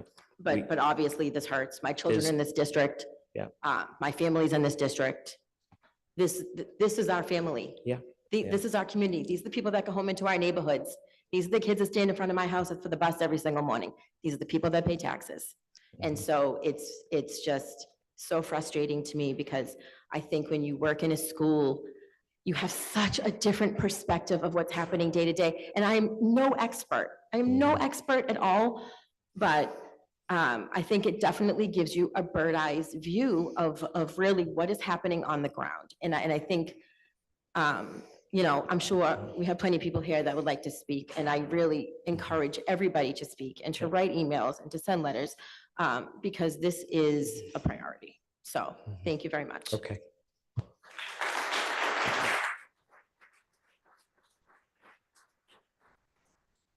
Member Tapa. Thank you very much, Chair Longo-Kern. Thank you, Jerry, for putting this together in very transparent. While I don't agree with, all these cuts that we're doing, I really appreciate being able to see where we are. There's not a lot of guessing. We can actually see it. I am very new to this. I've been in 2 months to the day. So my apologies if my ignorance or my lack of understanding precedes what I'm about Yeah. to sort of talk about. It's the only way you can learn it. I know, by I'm asking diving right in the questions. deep end, like, Yeah. thought possible 2.5 million deficit, now it's 250, like diving in the deep end real hard right now. Some emails that I've gotten in particular are around performing arts, athletics, nurses, and I guess these are more comments than questions. Mhm. And again, I wish I knew how to find the money. I wish I understood that, but I just don't. So I apologize if I'm not giving too many solutions, just more of the concerns that I have. Mhm. Performing arts is on a decline, and by cutting that, I'm really nervous about the direction we go. Performing arts aren't just an activity, it is how we integrate culture, how we keep tradition, how we keep Mhm. things alive in the city. And, we just had a great performance from our drama club Yeah. with Mamma Mia, and also just some other initiatives. We're seeing them give back to the community in ways that, I couldn't even have imagined when I was at Medford High. So I really, that we just named the office after, former school committee member Lena DeJohn Tomaso, and I'm afraid by going down this path, we're sort of going back what she was fighting against. The performing arts are a huge staple to how we keep the users of our schools there. In terms of, what was I talking about? Nurses. I was a student with medication that had to be stored. And one of the things that I think I am not seeing sort of brought up is also, when we cut nurses, we're also cutting the fact that I, even in the upper levels, could not take my medication without a nurse being there. Mhm. That includes epinephrine. If I don't carry an EpiPen on me, there's one stored there. We need someone to be able to run around the maze that is Medford High complex to find someone who may need to administer it, as well as I need to find time out of my day to go and meet with one of those nurses, hoping there's one not helping another student, to take the medication that allowed me to help me learn every single Mhm. day. So that's sort of one of the things that I just wanted to say in support of the nurses here, and just wanted to give that insight because I'm not really seeing that being mentioned, but no one really sees that unless they experience it, like I have. Sorry. Ooh, sorry, okay? Yeah, the complement of nurses at the high school is the same as it is this year. Yeah, and it's not even just the high school, it's the elementary. I've been taking medications since elementary school, elementary school, middle school, and high school. And so that doesn't really change. So it was always packed too, even back then when I was there in 2019. So I'm really, really concerned about how many, employees we're cutting. In terms of athletics, that department in terms of is already thin enough. And I'm not sure what position was cut in the athletics department. You want administrative? One of the administrative. Yeah, the assistant athletic director. Because the assistant athletic director that I know that's in there is like the backbone of that entire athletics department.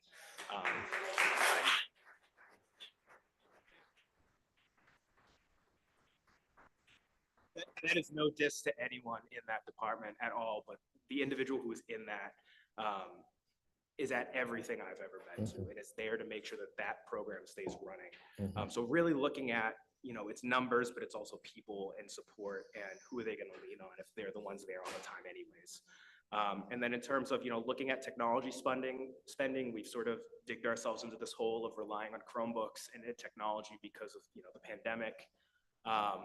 I guess when it comes to technology, as someone who's used that technology pre-pandemic, knowing how unreliable it can be, I'm a little concerned about pumping more money into it until we figure out a solution. Because I feel like every other Chromebook had a missing key. And also Right. I'm a little concerned about putting so much money towards tablets for kindergartners instead of the support that they need to help teach those kindergartners.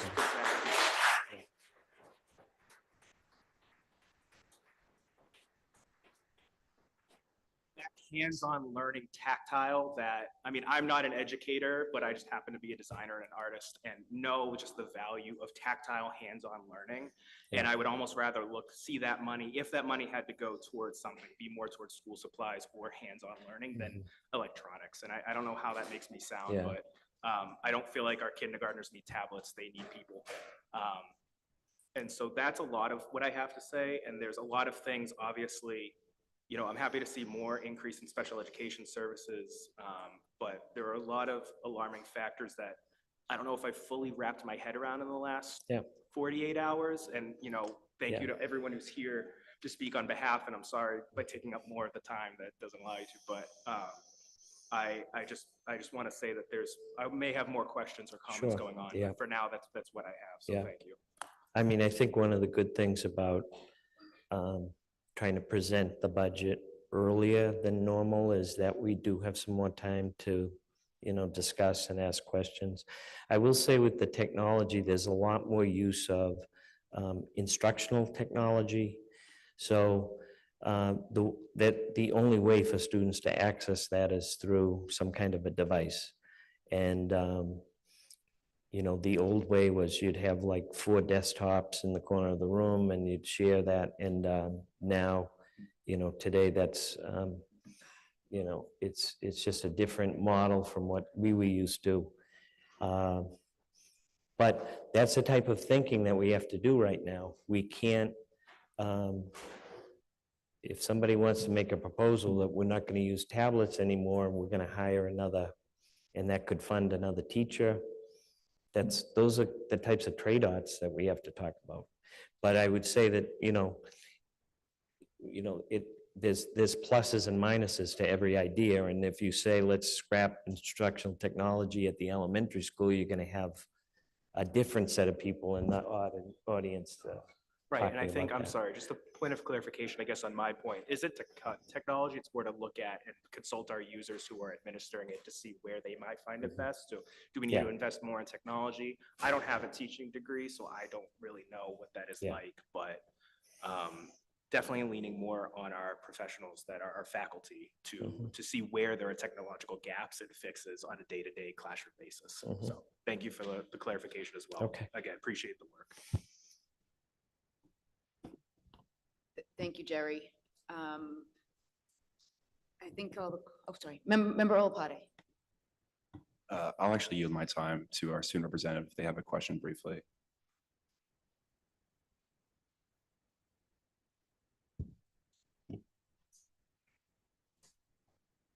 I just wanted to ask a follow-up question. I'm not sure, Sure. I may have missed it in member Bransley's questions. But if the secretary positions are being cut at the McGlynn and other schools, I just wanted to ask a question because I'm not sure, it may have been clarified already, if APs were on the being considered for being cut, because if the workload is being put onto the secretaries, and I might be mistaken, but for the McGlynn, it's roughly, for the elementary school alone, it's 500 students per one secretary, and at the high school, based on the cuts proposed, it's going to be 600 students per secretary. So if AP assistant principals are cut in the future, then who's going to do the workload? Right. Because the workload from the secretary is going to go down to the Yeah. AP, and if that works, Yeah. someone's got to do the work. And the current proposal, we are not proposing any cuts to our assistant principal ranks. And I foresee that, remaining even as we go through more budget cuts. But I just with the caveat that $2.7 million is a lot of money to come up with. But I totally agree with you on assistant principals there. The schools can only run when there's a leadership team in place, and those include the assistant principals. Member Olapati? Thank you. And thank you, Mr. McHugh, for being here and being as, I think, transparent as we would all like you to be while we go through this process. So I, like my colleagues, have a handful of questions. So on slide 14, the question about special education and in district programming that we do, do we have an idea or data on our neighbors and how they deal with in-program versus out-of-city program and what that looks like for us? I could discuss that with the director. Each community handles it differently because the students are very different. So when I worked in Chelsea, we have a lot more students outplaced because of, and it's all based on the needs of the students. First of all, we don't have the capacity in our schools to extend programming. You know, there's a robust in-district program for students with autism. But when students, there's only so much therapeutic support that a school district can offer, and sometimes students need a placement that's more therapeutic with education rather than education with a therapeutic component. So oftentimes we have to look at outside providers to provide that education. And it's all based on a instructional education program that's drafted with the parent and the teacher. And that just spells out the requirements. It's like a contract. It's in federal law that those services, that type of educational model has to be provided. If it can't be provided within the school, then look for outside placements to provide that education. Thank you. And then on slide 18, one of the proposed savings initiatives, when I'm looking at the positions that are being reduced in the McGlynn, Mississauga, and the Roberts, for example, I think what I'm trying to understand is when we're analyzing costs and we're comparing it to student and teacher preferences, you mentioned that earlier, that we were deciding how we're going to kind of reduce some positions in other vocational art, science, arts programs. What takes priority? How do we determine where we need to move money around or where we need to improve our costs, if that makes sense? Yeah. Well, we try to evaluate those, you know, based on some kind of criteria or standards. So in elementary, it's a little bit easier to look at class size because students are basically typically in front of, you know, the same teacher for most of the day. There's specialists that come in for per period coverage, and they might go to library or go to a music room for music. And then when you get into the middle grades, it's really based on schedules more so than strictly class size. So because of the variety of instructional offerings that are offered at those grade levels. So then you're looking at, you know, are you fully utilizing all of your teachers to support the program? So, you know, it's nice to have extra teachers around. I don't deny that. People are out. You know, it's very disruptive when teacher calls in. You know, if they're sick, we don't want them to come in. We want them to stay at home. And to have extra teachers to be able to pick up that coverage is ideal. But it's just that we're asking a lot of the school department budget, you know, to pay, you know, equitable salaries, to be offer, you know, health insurance with 15% copay, to have all this programming, and to you know, and have, you know, sufficient staff so that nobody gets burnt out and everybody, you know, has you know, a good work situation. So it's just we can't do that all. You know, even let's say we didn't have ESSA to deal with. We didn't have any underfunded accounts. We didn't require any new spending. Our salary budgets went up by $4 million, and our city appropriation can only go up 2.3. So even with all that said, the cuts that we're proposing would have to be made in order to fund, you know, what's required in those salaries. So, you know, we have to do the best we can. I wish we weren't making any, we would probably make some, based on class size, but, we just, we're reaching a tipping point. And like I've told the superintendent many times that while I'm here, Medford is not going to be Brockton. And we're going to get, what it really costs to run the district. And if we don't have sufficient funds to meet those costs, then we have to together come to an agreement on, what are the priorities in the budget. And everything, we want everything to be a priority, but everything can't be a priority. And another follow-up question on slide 22, when we're talking about the administrative assistants and consolidation for a handful of those roles. And I remember Randy mentioned this, and I'm going to follow up saying, when we're deciding how we're going to consolidate roles or how we're going to go through job descriptions, for example, are we speaking to the people in those positions currently to determine how we're going to consolidate if that's what we need to do? Or is it more so we're determining that based off of our expectation of what they're already doing and what we believe them to need to be doing? We made some assumptions about what we could do, and then those assumptions are vetted with the supervisors that are involved in those programs. And I think So you have to come up with some,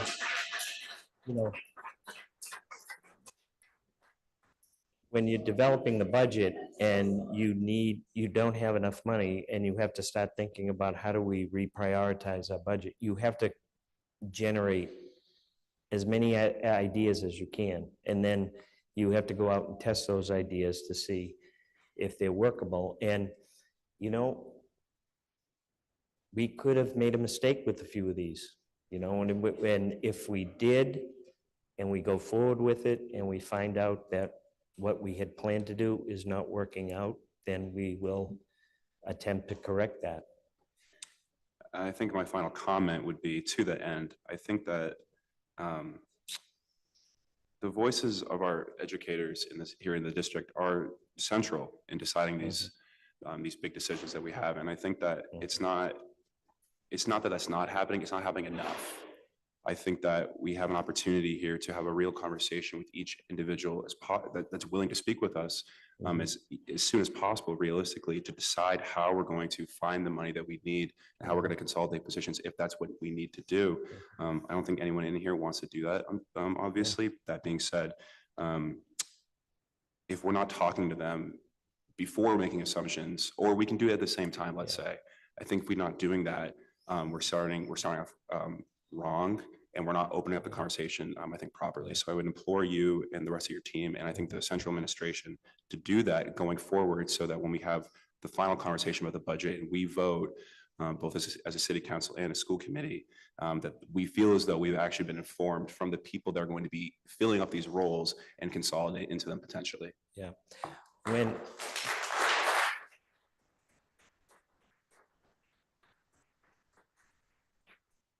So I felt it was important to brief union leadership once we began to become aware of, the,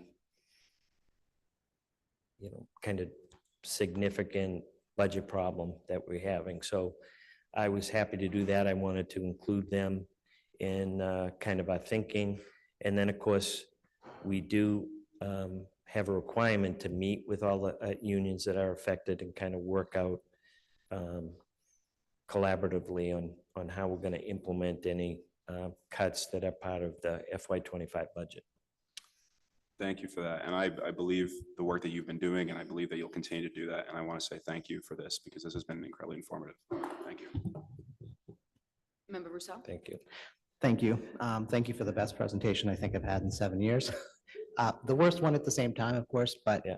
I understood it in a way that I feel like I've not understood our finances before.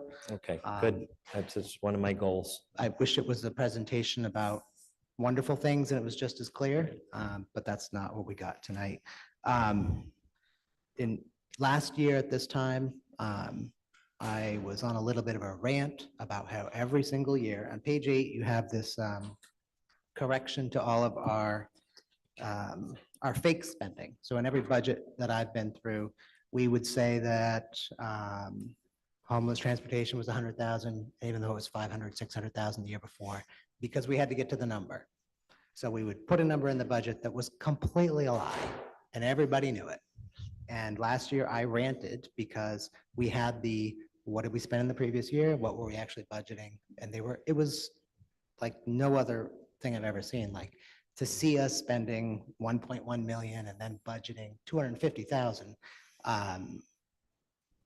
It was really kind of like, and I was ranting. I'm like, here we are. Next year, we're going to be in the same exact spot. So you made me a bit of I'm glad to be wrong for the first time on that. Unfortunately, that does mean that the budget is reflecting actual expenses, which everybody can agree is what we would want. It's Yeah. just, Yeah. that means that we can't, Yeah. this budget does not represent a fantasy so that we can get to the number from the city. Yeah. And I greatly appreciate that, as hard as that has made this.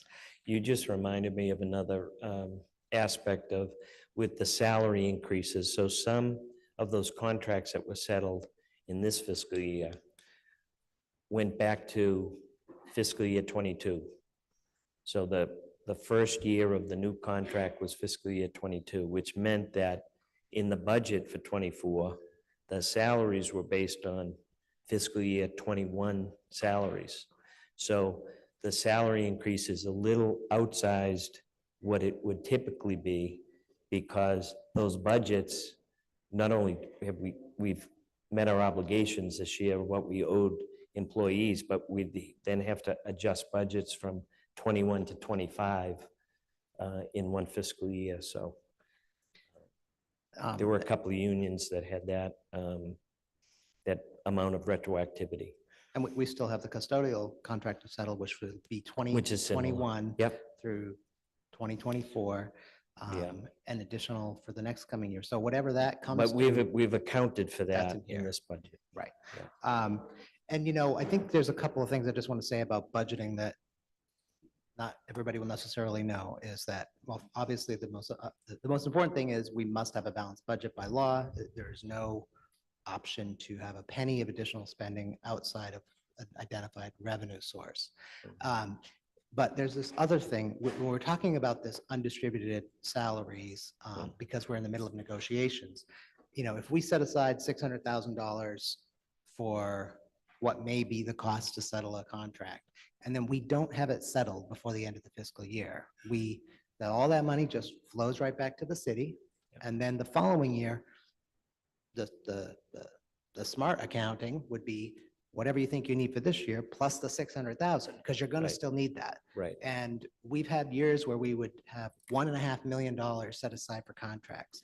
We wouldn't finish the contracts, we would send it back to the city, and the following year, we budgeted $250,000. Like, Yeah. there's no world where that math makes Right. sense. So that problem, some of that problem can be solved by the school committee getting contracts done on time, which we are working very hard on. But it creates this very lopsided thing when you look at our budgeted allocations. So the budget goes up $1.5 million. We didn't even spend it. It went back to the city. And then the next year we got whatever the increase was. It doesn't tell you the story. Yeah. Because that was money for 3 years ago contracts. So when we look at that graph that shows percentage increases year over year,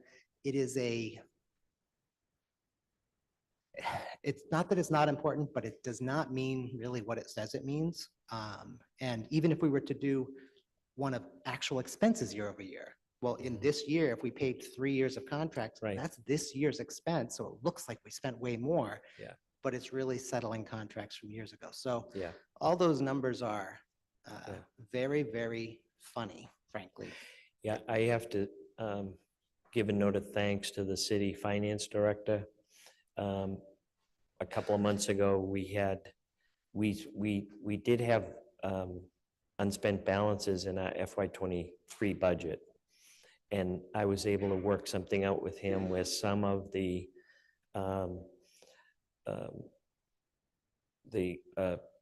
retroactivity for the administrator's contract could be legitimately charged to the 23 budget. So if you recall, I had some concerns about finishing this year in the red, so that actually helped us with our balanced budget for this year.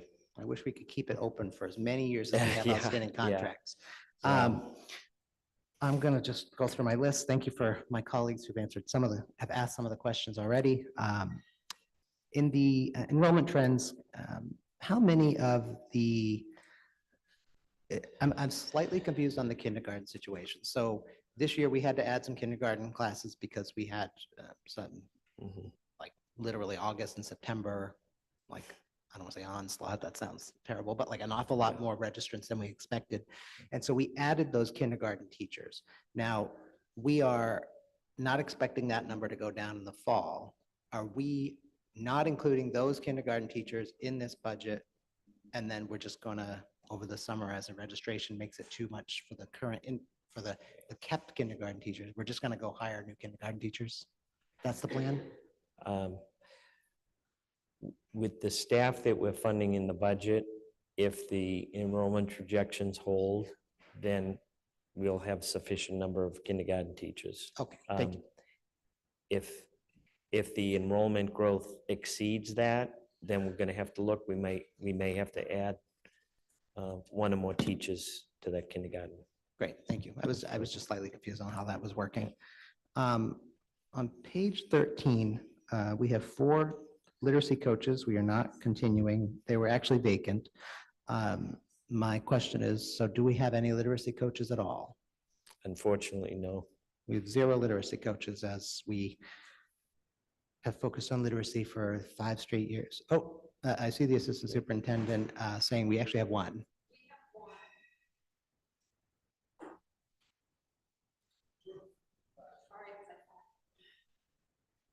My apologies. We have one literacy coach who's housed at both of the Title I buildings, the Missatuck and the McGlynn.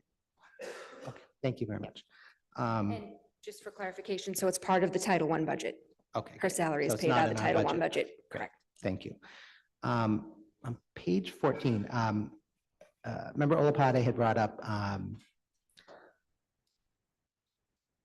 think he was bringing up like, special education services, and I'm the Medford representative. I'm the chair of the Shore Educational Collaboratives Board of Directors.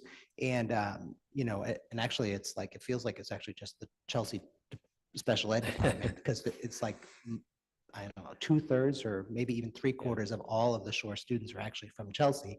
And of course, Shore is in Chelsea, so that's probably not a coincidence.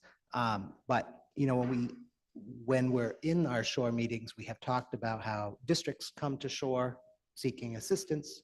And there are a number of types of specialists, for instance, that are truly unicorns. I believe there's some for the blind that are like, there's like 2 in the state or something.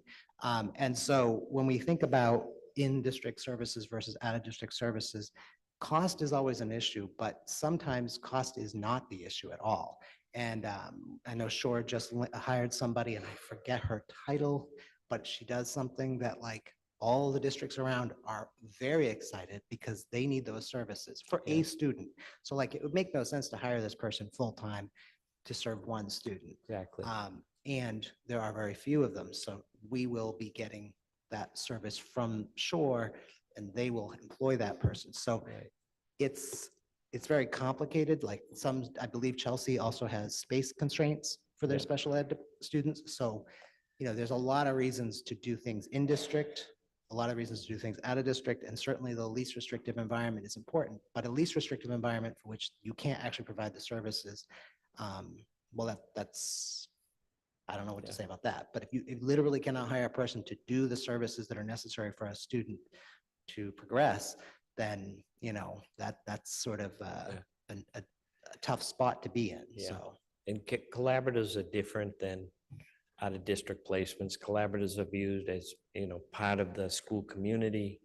And the idea was, why should 10 school districts be fighting over the 3 or 4 teachers that can actually do that program when, you can have a collaborative to hire those teachers, and every school system can access those services. So it's really viewed as like part of public school. I Right. say more so than out-of-district placements. Right, I mean, they are meant for public school students, although I know that some, I believe most out-of-district placements are also students of the Yes, district they're yeah, from. yeah. But I know. They that's are our students. a little And different. we have a requirement to, oversee the implementation of the IEPs at those placements. Thank you. Page 15. Wait. This issue of the two new positions for HR or payroll, in my 7 years, I have asked for more reports than is probably reasonable. Okay, it's definitely reasonable. And I'll go out on a limb and say 90% of those reports are not things that we can get. They're questions like, how much are we spending on overtime? And Medford, both in the city and in the schools, does not have a modern information system for their finances. So Munis, which is just one company, but it's the one most Yeah. people have, And they're working is towards very that. expensive. A year ago, I believe it was a year ago, maybe it was two, we had a presentation. It was going to be $1.7 million to implement in Medford Public Schools alone. And, that would be a capital expense and a massive training effort for a number of staff and like a 18-month project. So we don't have that. So a lot of times we ask questions so that we can talk about efficiencies or the direction of the district or lots of other questions for which you need payroll or HR information, for which the answer is you just can't have it. Because we're not going to have like a staff member, and especially in a lightly staffed department, spend weeks and weeks poring over data to type up a spreadsheet for you. I mean, you can do that if you have tons of staff, but then you probably would just have Munis if you had that kind of money. So I am very grateful for this because every time we have a increase for teachers or any other of our union partners, and we settle it, and then 2.5 months later, they haven't gotten their retro pay. I mean, the new members haven't had this experience yet, but we get lots of emails as if you all are just like on vacation. And in reality, when you have to give retro pay for 3 years for somebody who got a diploma in the middle of that and then, increased in their step and then increased in their longevity, like it is a painful manual process. And I believe Munis actually makes a lot of that stuff very easy.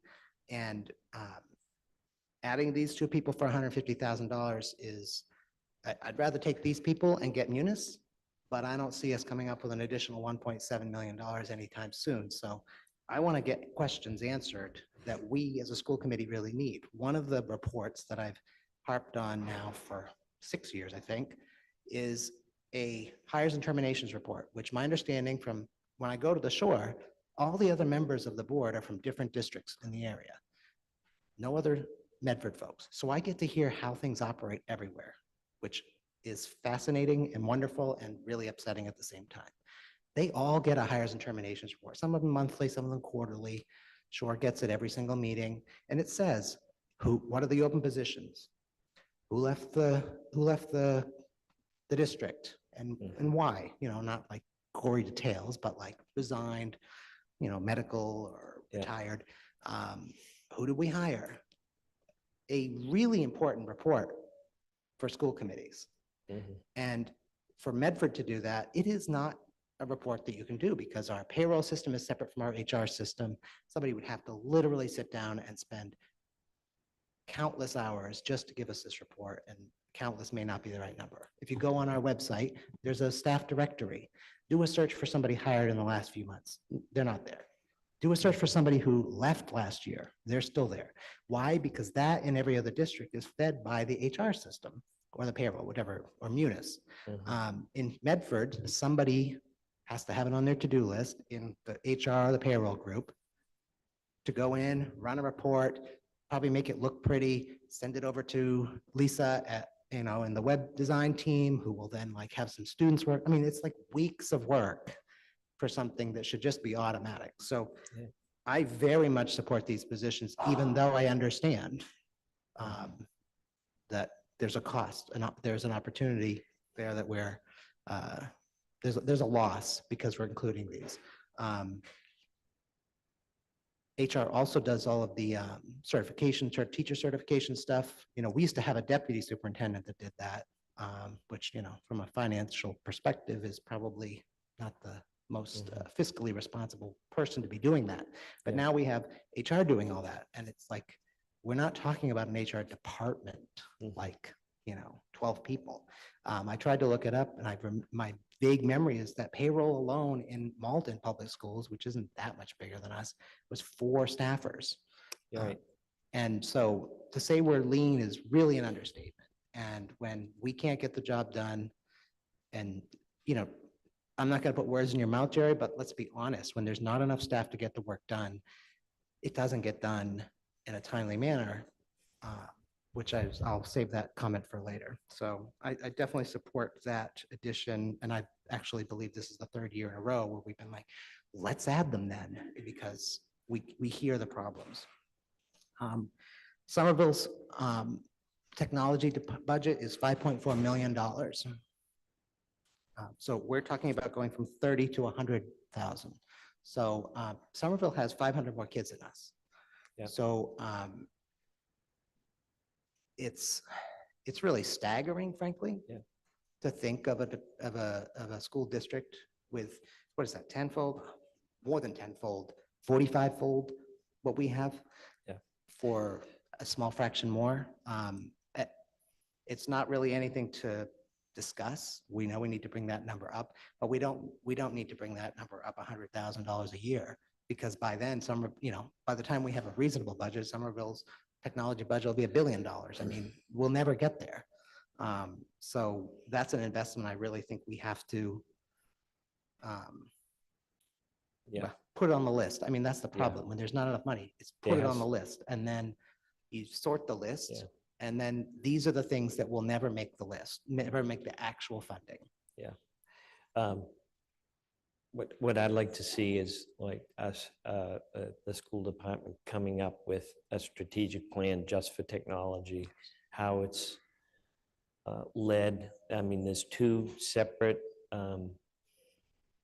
things that we have to look at. There's instructional technology that's goes hand in hand with the curriculum. So that's more kind of teacher based in terms of what their needs are, how they're rolling out instruction. We do have some classes, I think in social studies, that use online textbooks. And then there's like the plumbing for the network itself and how the schools are connected.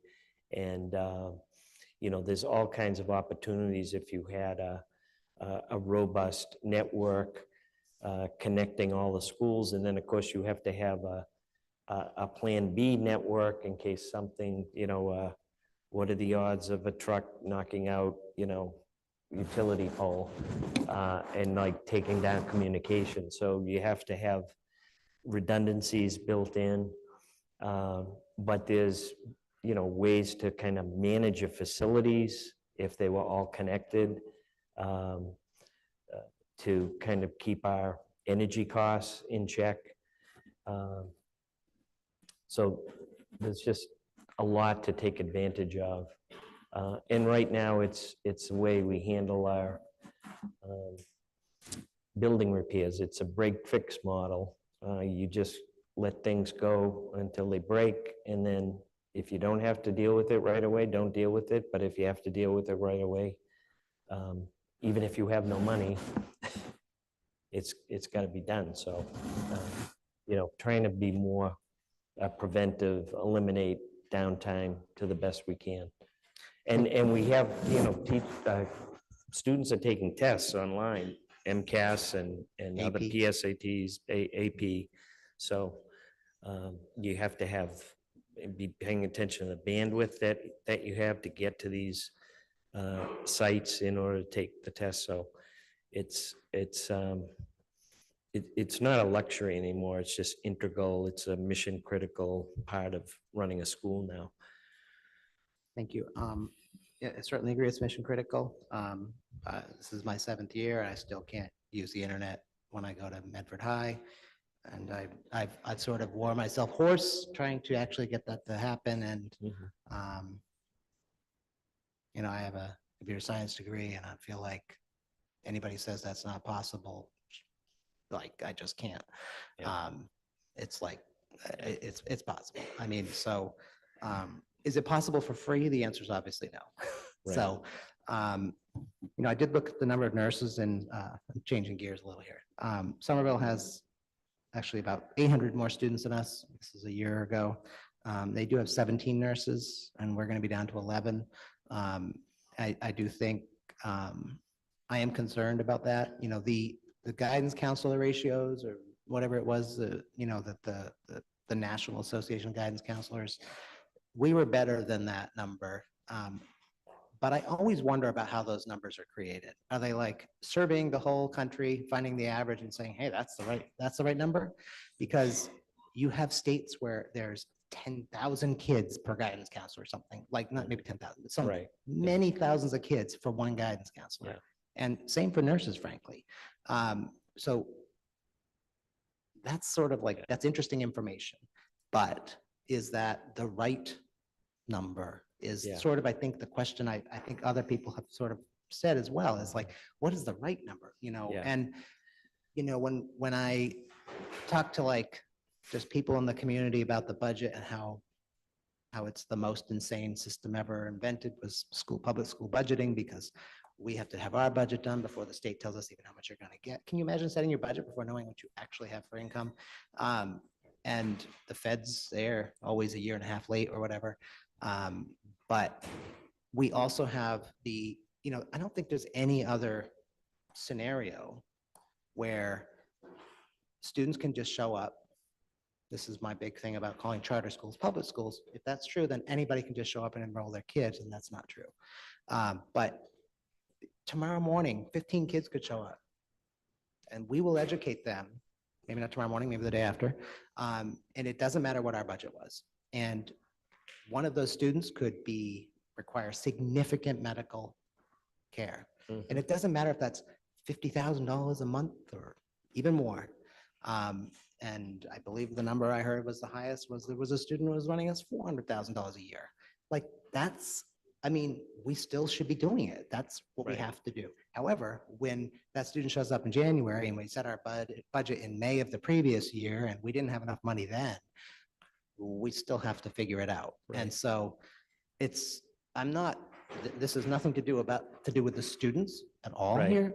But my point is just that unlike any other endeavor where you can be like, well, we just won't do it this year. You know, if like, oh, there's a road and it has a pothole and you're like, everybody's complaining and you're like, we don't have any money.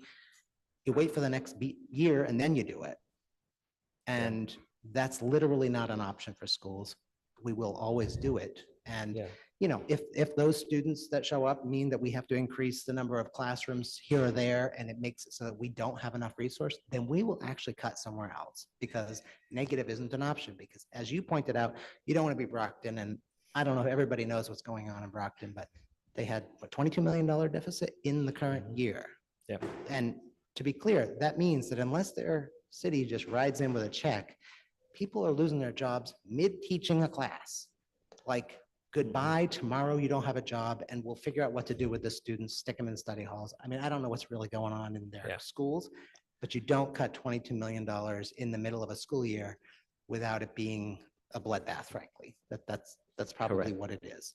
And so I greatly appreciate that you have sort of set the bar there, is that we will not be this, like Brockton, and I don't know anything about their system and their school committee and their city and how they came to their budget and how they lost all that money. Yeah. It's nothing to say negatively about them, but we can't be them. And there's lots of other districts that have gone through this, you know, much smaller scale. But I'm glad we won't be in that situation. So I just wanted to, there's one other thing I've heard a number of times, and I was just laid off in December after 26 years from my employment, which I hadn't really disclosed publicly, but, and it's not been easy. I've never been laid off. And frankly, I kind of thought I was in this job till I was retiring, because big company and I liked the work and there was always work.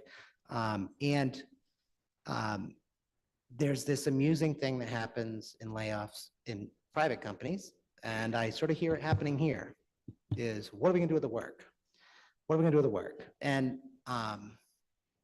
it's fascinating. Like I had a great boss. And I think a lot of people were like, well, we got to transfer the work from this person, that person who's already working completely maxed out. But we don't ever just come to terms with the fact that maybe the work won't get done. And obviously, as students in your class, as a teacher, that's not really the scenario. But when I talk about like, if we have to cut $2.7 million, I mean, I don't know where it's coming from, but if it doesn't come from classrooms, then maybe there's nobody cleaning the classrooms anymore. Like, that would be a worst case scenario, but like, the idea that the work will always just get done is ludicrous. It's ludicrous. It's just not, I look at these administrators and secretaries and other people who are doing work, and whether there's too many of them for the amount of work and all that stuff is an important consideration for the administration. And if, this is public money, we have to be good stewards, but they were doing something.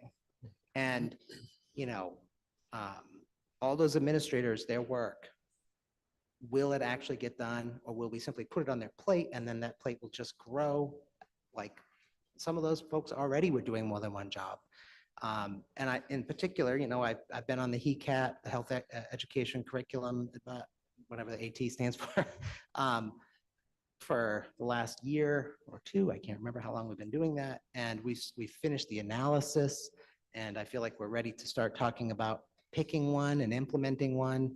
And the person running that is one of the people who is no longer going to be, at least in that role. I mean, I understand with the way movement happens that they may still work here, but they won't be working here in that role. So that work certainly doesn't belong in that, if you're running, the health curriculum and now you're running, math, which makes no sense. Like you aren't going to be doing the health curriculum too. And even if we did say, hey, you got to keep doing that, they got to do math. So we just spent all this time. We've heard from the community. The health curriculum here is not where we want it.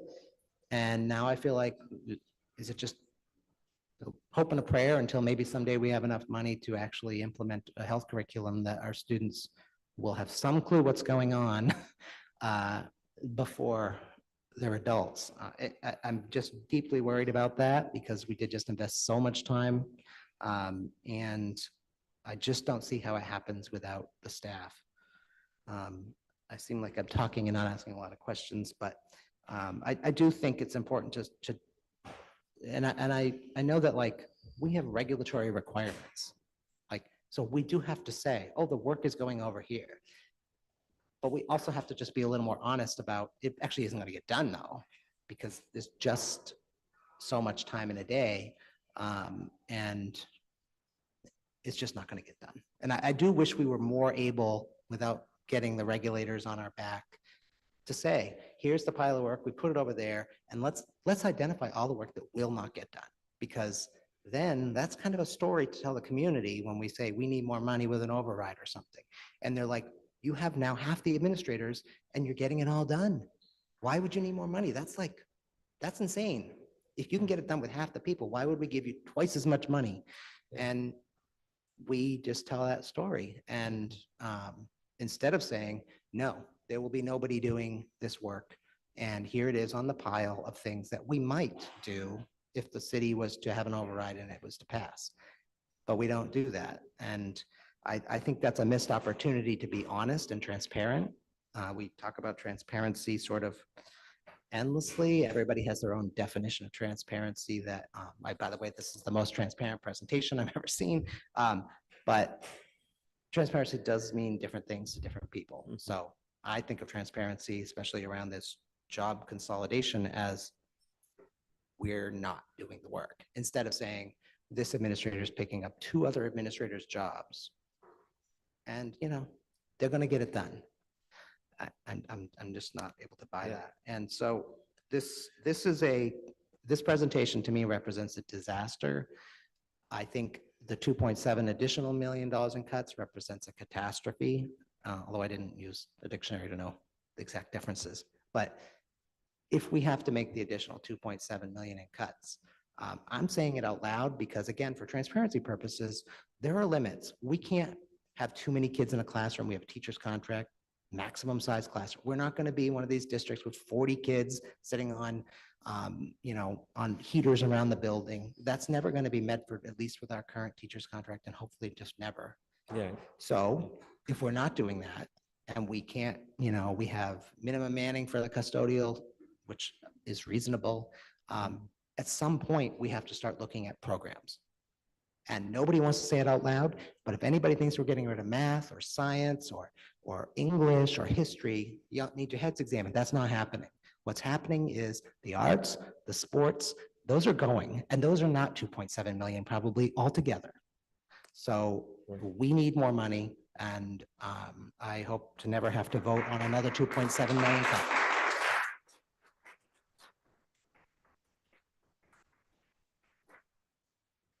Member Graham? Thank you. This is my fifth budget. They all feel like they've been bad, but in the first budget, actually, we went through an exercise where I think for the first time we said, if you could have what you needed to improve student outcomes, what would it be? And the list quickly was $8 to $10 million right off the bat without a lot of strategic thinking or planning. And I feel like we're still in that same exact position with one exception, which is that we've made deep investments in technology out of necessity because of COVID. But I have to tell you, the idea that we could prepare students for the future without computers in their hands is absolutely ludicrous. Like, we can't not buy equipment for our students. It's like not giving them a textbook in today's time. And we have made curriculum decisions that are central to using computers in lieu of textbooks so that they can be modern, so that they're not outdated, so that they access all the latest and the greatest, which is what our students deserve. But we must be able to give them a computer to do that, because if we don't, they cannot learn. So I understand the idea that like maybe we could wait on this, but we can't if it means students don't have equipment. Now, if there's another way to fund that replacement, that is great, and I'm all ears. And maybe there's ARPA money left over in the city that could do that in a one-time way that would get us through that piece of this year. But we have to plan for that instructional technology to be available to our students, because otherwise we are not preparing them for the future. We just aren't. I am imploring the city to find more than $73.5 for our kids, including my own. I have a high schooler and a middle schooler. These cuts are deep, and we're still $2.7 million away. If we need to use one-time funds to plug the hole, let's do that, and then put this question to the voters so that they can decide whether our schools are worth funding. If we make all of these cuts today, right now, there's nothing left for our residents to have faith in and to believe that like we could be better than we are. So I really think we need a better plan that doesn't involve making $2.7 million more cuts. So if I am, really thinking about what I think the city needs to be considering, and I know this is, a conversation that is much bigger than just this, the folks in this room. It's the $2.3 million additional, the appropriation increase. It's the $470,000 on Chapter 70, and at minimum, it's like $3.3 million, like on top of all of that. So that's a huge ask. I don't envy the city for thinking about that, but the city has to determine where the revenue comes from. I appreciate like all the work that we've done to try to find proposals that we can survive with.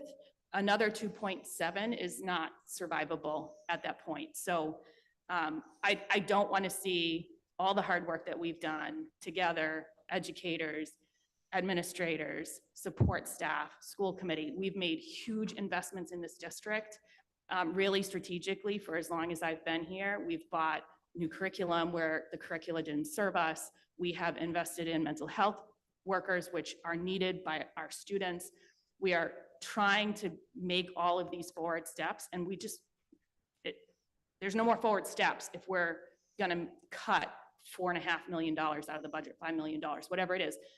It's too much. Like, we never had that money to begin with. So we can complain about like how many administrators we have. Spoiler, it's many fewer than most districts.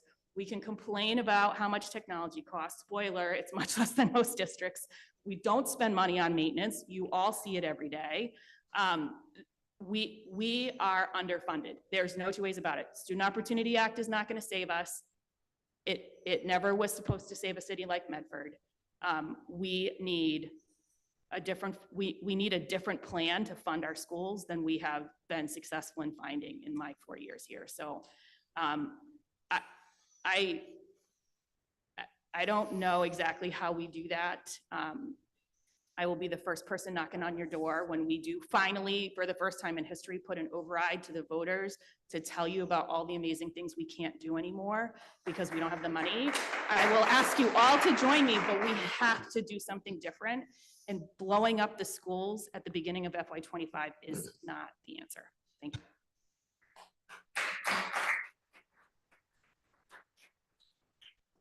Just to piggyback on that from the chair, there's a group of us that have been meeting since the early fall, maybe September. Member Graham, myself, and 2 members of the city council, chair and vice chair. And in, I believe it was late March, we did put out a press release where we just let the voters know, let the residents know that we are exploring 2 debt exclusions, one for the fire headquarters and one, of course, for flagship new high school. In that, we also mentioned that this fall, there'll be 2 elections, one in September, one in November, and we do plan on putting potentially 2 override questions before the voters, one to help fund our schools and one for a potential sidewalk street maintenance crew that could help and provide support to our DPW and focus mainly on the lack of maintenance that we've been able to put in based on Chapter 90 funding to our streets.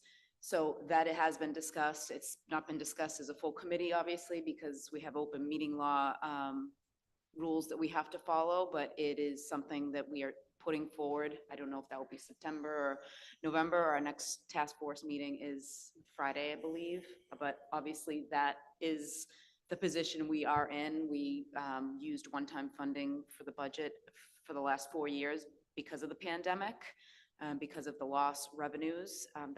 We have been able to dwindle that down, of course, because those large buckets, we're in this position because all expenses are up, as well as all of our salaries and expenses cannot be met by the 2.5% that we're able to tax the voters.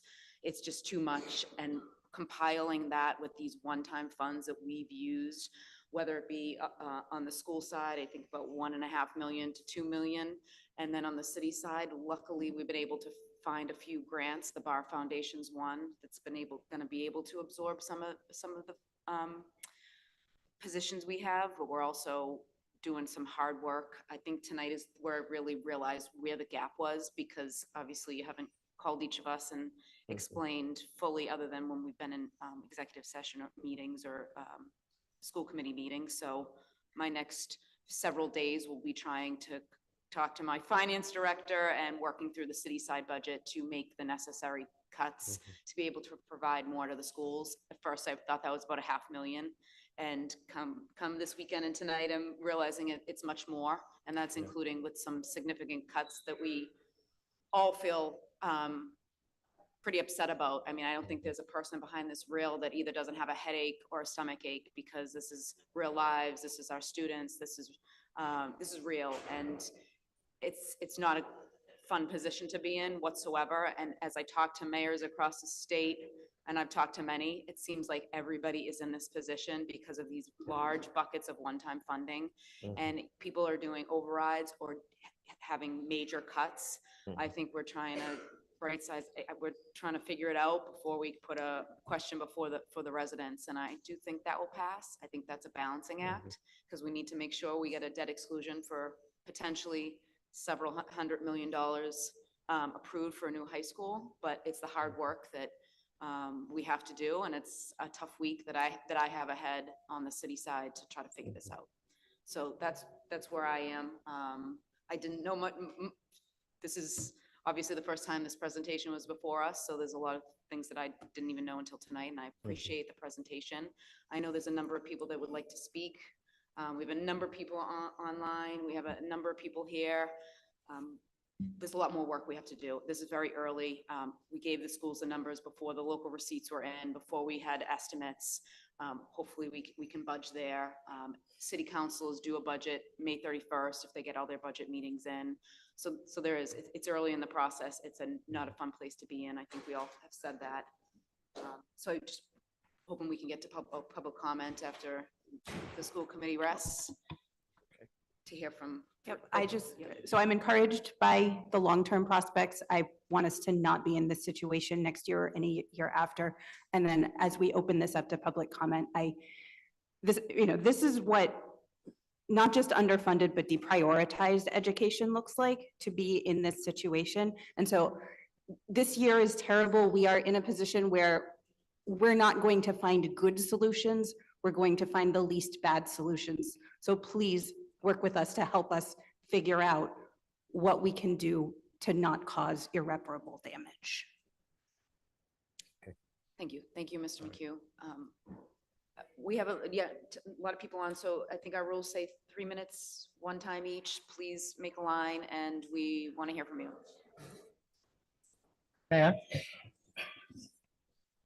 No, it is 3 minutes, but if people could just give their name and address so I can try to keep up rather than watching the whole meeting again. Thank you. Yes, name and address for the record, please. Thank you. Hi, my name is Jennifer Silva. I gave my address via email. I will give my address as 49 Winthrop Street. My name is Brianna Martinetti, 188 Washington Street, Medford. So I'm a Medford school nurse. I'm the chairperson for the Medford chapter of the Massachusetts Nurses Association. I'm also a resident, and 3 of my children attend Medford Public Schools. And I am also a Medford school nurse, a Medford resident, and a Medford Public Schools alumnus. So the first thing we want to say is Happy National Nurses Week to all the nurses in the room. Or anybody listening online.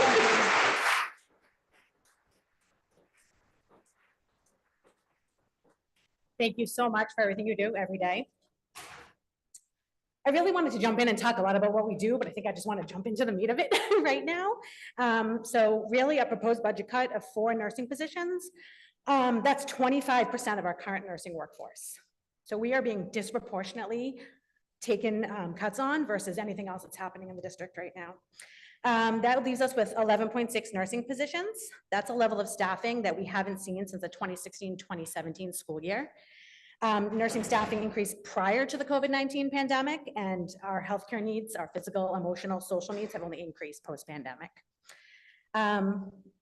Really, with these cuts, we won't be able to provide the level of care that many of our students, caregivers, and school staff have grown accustomed to and deserve. Our offices are going to act like triage stations. We're going to have to quickly move through students and move on to different sources of putting them in other places if we can't see them in our offices. The Director of Health Services position has been vacant since February. The decision to drastically reduce the nursing staff is being made without consulting a director. The director would really have the knowledge of what's happening in our offices.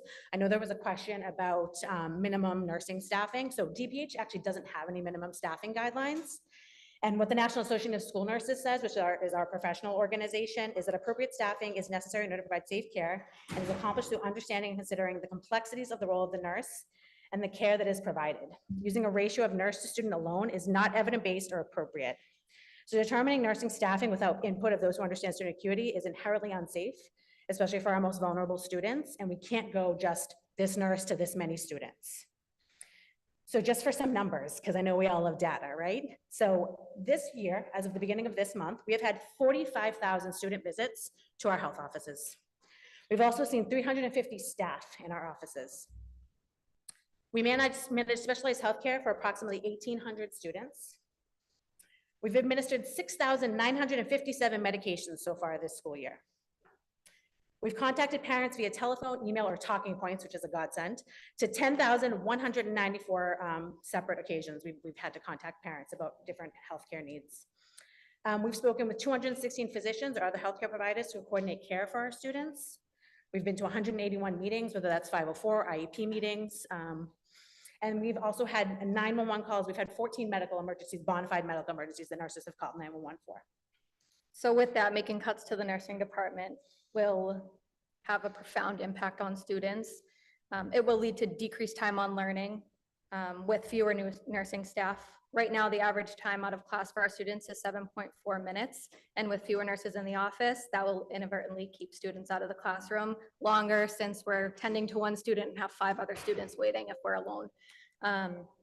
Early dismissals may increase if we don't have the time to do a full assessment. We don't have the time, if we have multiple students in the office, for students to rest appropriately. There's just not enough space if that many people are waiting. It could decrease the potential time for emergency response for students or staff if there's a medical emergency in the building and we're busy tied up caring for one thing going on already. Case management, the ability to provide case management will drastically diminish. We attend IEP meetings, 504 meetings, SST meetings, and if there's only one nurse in the building, we would have to then close our offices and it would be difficult to then provide those recommendations in those meetings. Medical clearance for school registration and enrollment will take longer, leaving students out of the educational environment for unnecessary amounts of time.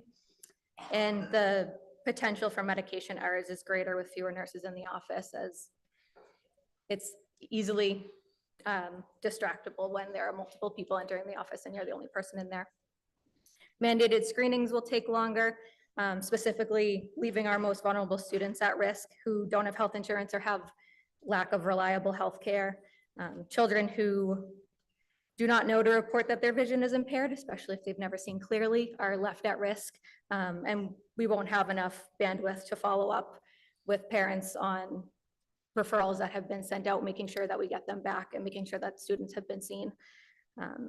And also having less nursing staff will impact field trips. Right now, we currently have 14 scheduled field trips that need a nurse to attend for various healthcare needs, whether it be medication, procedures, transportation aid.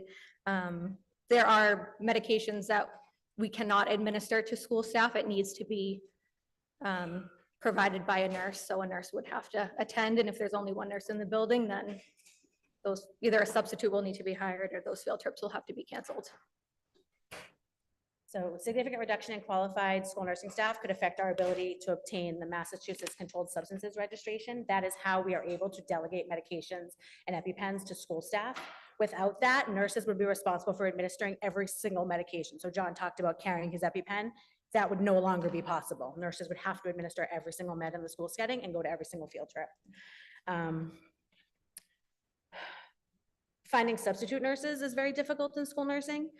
So substitute nurses must be registered nurses. The substitute pay in Medford is significantly lower than our surrounding districts. And there's a lot of other per diem opportunities for nurses. So school nursing isn't the first place that people are jumping to. Some of our surrounding districts, I know Somerville's already been mentioned, and their staffing, they have also float nurses and resource nurses to help cover when either a nurse is out or for field trips and things like that. So they've already sort of built that in. With 11.6 nurses, we no longer have that built in. So we would be looking at hiring most likely agency nurses who can run upwards of $90 an hour to hire those agency nurses for those needs. Less nursing staff will also put an increased strain on the guidance department. Many students present to our nursing offices with psychosomatic symptoms that they may not recognize or anxiety or mental health concerns. Sometimes the school nurses are the first ones to sort of identify those for students and support them and make those mental health referrals. There was just a recent report where Dr. Shannon Toulouse, she's the Northeast Regional Nurse Consultant for DPH, said it's so much easier for a student to raise their hand and ask to see the nurse than to make a request to seek mental health counseling. So the nurses are the first places those kids end up. And then we can work with them, we can support them, whether they already have plans in place to sort of get them back to class without having to see a guidance counselor. And without being able to do that, with having significantly less nurses in our office, we may be immediately trying to send them to counselors who are not available, and then that increases the time out of class that they're waiting to see those guidance counselors or those adjustment counselors. So, you know, we were asked to come to school when nobody else did. We did. We said, okay. We were asked to test all students and staff for COVID-19. We said, okay. We were asked to complete contact tracing during the pandemic. We said, okay.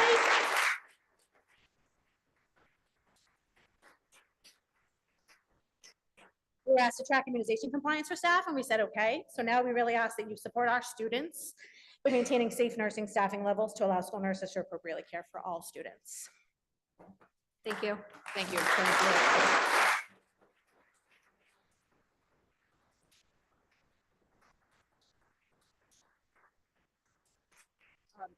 Member Rousseau, then Member Brandley, and then you'll be next.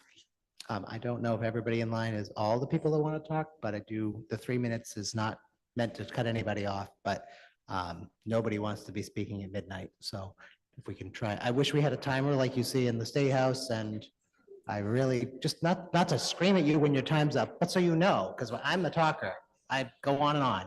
I 3 gave them minutes is- 6 minutes, Member Rousseau. There was 2 of them. Oh, no, that's fine. I just, it's hard, 3 minutes. Member Brandley, and then we'll yield to the residents. Nurse Jen, can I just ask you a question? How many nurses do we have in the district right now? I might have that number here, but the numbers are. That's okay. So we currently have 16 positions, but that's, so it's 15.6 full-time equivalents because we have 1 part-time nurse. Okay. And what number day are we on in school? I know everybody here definitely knows that. 29 days left? 29 days left. 29 days left, okay. Nobody's counting. I get it. All right, thank you. Thank you. Just name and address for the record. Thank you. Hi, my name is Olivia Pereira. I am not a Medford resident, but I am a Medford public school nurse. I am actually the float nurse for the district, and I am the position that is being proposed being cut. I wanted to stand before you guys today just to make my face known and my role known. I have grown as a nurse, and I have found my passion as a school nurse within the Medford public school community.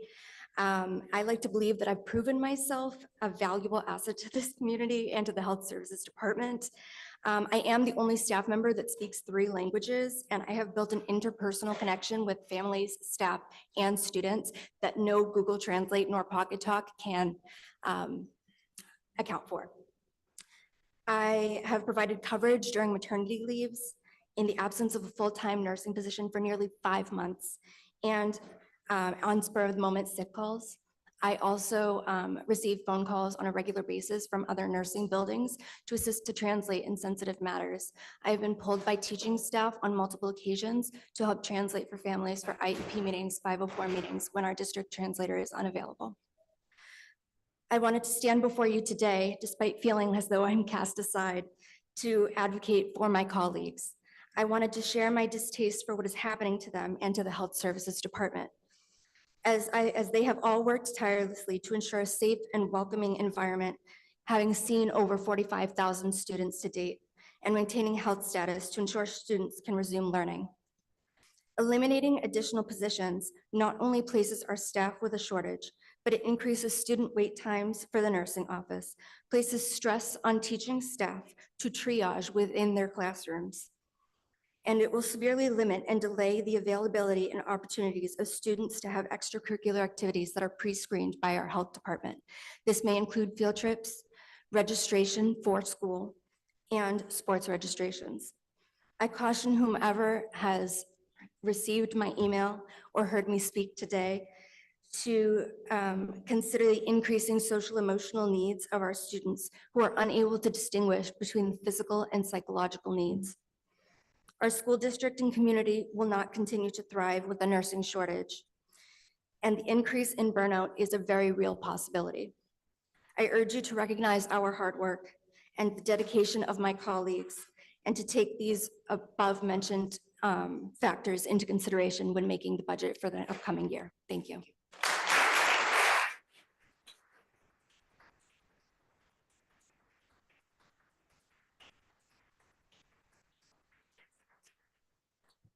You're next, but before you go, if anybody in the audience is having conversations, could you please just take it outside and then come back in? Because I just want to make sure we can all focus on the speaker. Thank you. Hello, my name is Kelly Williams. I'm a registered nurse in the Medford Public School System. My previous practice setting as an ER nurse was in one of the busiest emergency departments in the Commonwealth, and I'm now a nationally board certified school nurse. I'm very familiar with the devastating effects of a delay in pre-hospital care that will result from your decision to cut 25% of the Medford Public Schools Health Services staff. Equity and access to healthcare in the school setting is a vital component of supporting students throughout their educational journey. The inequitable and insufficient access to health services that will result from your decision to cut 25% of nursing staff is unsafe and unethical. particularly in the setting of the school committee receiving a 145% increase in salary within the same fiscal year. Access to health services in Medford Public Schools will be insufficient, inequitable, and unsafe because of the proposed cut. Health services, an all-female department, is being disproportionately impacted by this proposal, raising the degree of suspicion for gender discrimination. Research shows that school nurses increase health equity and increase access to care for traditionally disadvantaged populations. The suggested allocation of less nurses across the district is inconsistent with equitable access to care for all and will result in damages in the form of increased wait times, increased time out of the class, delays in care that may result in poor outcomes, and exacerbation of conditions to exceed management in the school setting, resulting in preventable dismissal and transfer to higher level of care. I implore you to consider the negative impact on student outcomes within this vulnerable population. Research states that school nurses can only address disparities in access to care if they're located where there is need. Research also shows that students requiring special consideration for chronic healthcare needs are at higher risk of lower academic achievement, increased rate of disability related to chronic health challenges, and less opportunities for job offers and community engagement. Health assessments, individualized healthcare plans, evidence-informed intervention, coordination with students, families, and community resources are examples of school health services that directly impact a student's ability to remain in school while managing chronic health challenges. Research has proven that direct access to school nursing services improved clinical outcomes and reduced absences among children with chronic health challenges. Outcomes have revealed that absences impact standardized testing, rates of graduation, future earning potential, and long-term quality of life. To create an environment with truly equitable access to sufficient support services to meet their needs, Medford Public Schools must prioritize the health needs of the student population, as challenges in health are directly related to academic outcomes. Registered nurses in schools demonstrate a significant return on our investment in education, in the future of chronic disease management, and in our nation's potential to grow flourishing communities and engaged citizens. There's a marked increase in students' ability to return to class when there's a school nurse present. There's a low threshold for dismissal when there's not a school nurse present and/or available to conduct an assessment, create a plan, implement interventions as necessary, evaluate the efficacy of the interventions, modify as needed, and determine if the student is safe to remain in school. Reduction in health services will result in more triaging in the classroom, as access to health services will be severely limited. The liability for a staff member who is not a healthcare professional to respond to requests for health services is immense, and for good reason. The intricate nature of school nursing in Massachusetts requires double licensure: registered nurse license and Department of Secondary Education educator's license. For this reason, the sensitive nature of administering school health services should never be delegated to non-professional personnel without school nurse to supervise. This is the unintended consequence of your decision to drastically reduce health services staff in Medford. Thank you.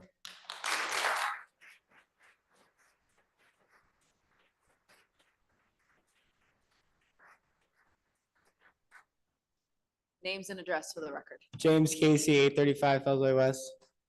Lindsay Quinn, 16 Hatch Road. Benjamin Sayers, 19 Park Street. Lena Harrison, 30 Lincoln Street. Riley Mulvihill, 92 Hume Avenue. So the five of us standing here today have been going to see the drama club put on production since elementary school. And now that we are all a part of the drama club and the performing arts department, we understand the hard work and dedication it takes to put on these performances. This past weekend, we put on 4 performances of Mamma Mia along with 60 other students and entertained over 1,000 audience members. Despite the trouble the club has experienced this year with our advisors, we were still able to thrive and put on a very successful show. We would hate to see it fall apart as we've worked so hard to get where we are. In the 4 years that our seniors have been a part of the drama club, we've only had 1 year with a dedicated advisor stuck with us for the full school year. The performing arts coordinator has been our one single consistent figure throughout these past 4 years. Without someone serving in this position, we would not have been capable of putting on the productions we do today. If these budget cuts pass, we will lose our most valuable representative, and the entire performing arts department is at risk. Along with the drama club, the marching band has also been extremely successful over the past 4 years. This fall, we won first place in our division and brought home the highest overall score throughout all 5 divisions, beating nationally ranked marching bands. The Medford High School Color Guard has also been consistently incredible and has been on the podium at every competition they have attended. The students that participate in these activities find community and learn lifelong skills at Medford High. All our seniors have a plan after high school, some moving straight into the workforce and others moving on to higher education. We even have our own drama club alumni, John and Tapa, in front of us today. One of your main goals that you preach is to keep incoming ninth graders wanting to choose Medford High School over some of the private schools in the surrounding area. The arts here are one of the most impressive things that the school has to offer. Cutting the budget for a coordinator of this wonderful program is not the right thing to do, and losing all of these groups can overall lead to a severe decline in enrollment at Medford High School. How do we want and expect more students to enroll if the numbers of our faculty continue to decrease? All we ask before you commit to these decisions is to please realize the loss of the students and teachers at Medford High in all departments. These positions are crucial, and without them, the foundation of our school, the foundation that helps so many students, could fall apart.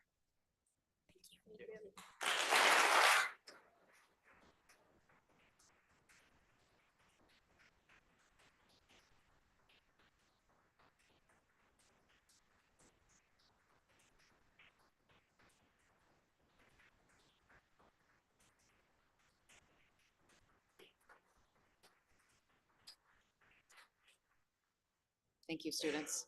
It's a hard act to follow. My name is Nora Lyman. I'm one of the guidance counselors at the McGlynn Middle School, one of 2. My position is the one that would be eliminated if the budget is passed as proposed. I wanted to speak a little bit about what the impacts would be about that today. Such a cut would mean that there would be 1 guidance counselor for grades 6 through 8 and would double the caseload of that counselor to approximately 432 students. For the record, the American School Counselor Association recommends a ratio of 250 students to 1 guidance counselor. And many studies have been done that show that student outcomes are improved with that ratio. When you consider the day-to-day responsibilities of a guidance counselor, that 400+ number is not just alarming, it's simply not feasible. As a guidance counselor in the middle school, we are responsible for teaching social emotional learning to students as a class in their schedule. 1 person logistically would not be able to do this for 3 grades. We also manage the 504 plans of students with disabilities like anxiety, depression, and ADHD. We meet with some of the school's most vulnerable students for one-to-one counseling and in small lunch groups. We are the trusted adults who students come to when they are in crisis, and we work closely with teachers to support students who are struggling academically. Reducing the middle school to 1 guidance counselor would inevitably mean that students would fall through the cracks. 1 guidance counselor would simply not be able to respond to and support students with the appropriate level of care if they are tasked with a caseload of 400+ students. You talk about work being left on the table, work would be left on the table. Students would not be got to.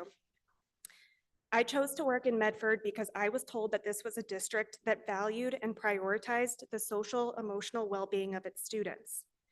Eliminating this position, as well as the cuts to the nursing staff, sends a clear message to students, parents, and staff that Medford no longer cares about the mental health of its students. Thank you.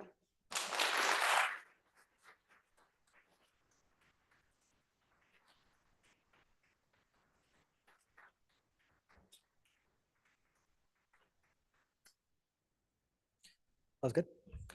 All right, Anthony Gann, 45 Elm Hill Avenue in Leominster, Massachusetts, though I probably live here for the next 5 weeks. And I am the president of the Medford Teachers Association. I'd like to start by saying, 1, Happy Nurses Appreciation Week, and I could not find it more appropriate that it is also Teachers Appreciation Week.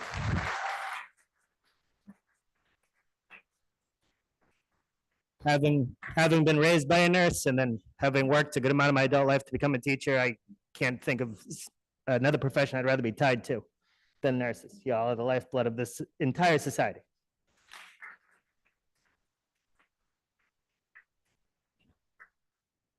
I'm not going to insult anyone's intelligence by dancing around it. This budget represents a free fall for Medford. And it's regressive in the face of increasing needs. We say there's an increase in the need for elementary teachers because there's an increase in not only the population, but the issues that our elementary school teachers are facing. They've stood in front of you all. Some of you members are new, but even in the short time you've been here, the elementary teachers have come here and said, we are facing hardships, we are facing physical abuse, we are facing mental struggles. And the idea that 5 positions are to be cut from that is appalling. At the middle schools, the decrease in guidance counselors, as is said, not only to service our students on 504s and IEPs, but to service students who do not have documented illnesses that still need to be dealt with, right? Or cognitive disabilities, I should say. I apologize. The week the musical happens, we then announce that we're cutting the theater after a year. And we can talk about low numbers, but we can also talk about this has only existed a year. Things need time to catch on. Students talk to other students and say, hey, this is great.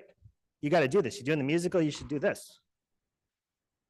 We're trying to curtail absenteeism. We're trying to stop class cutting. We're trying to really take back the standards we had before COVID, and we're looking to cut administrative positions or administrative assistant positions who are indispensable in attempting to curtail those issues.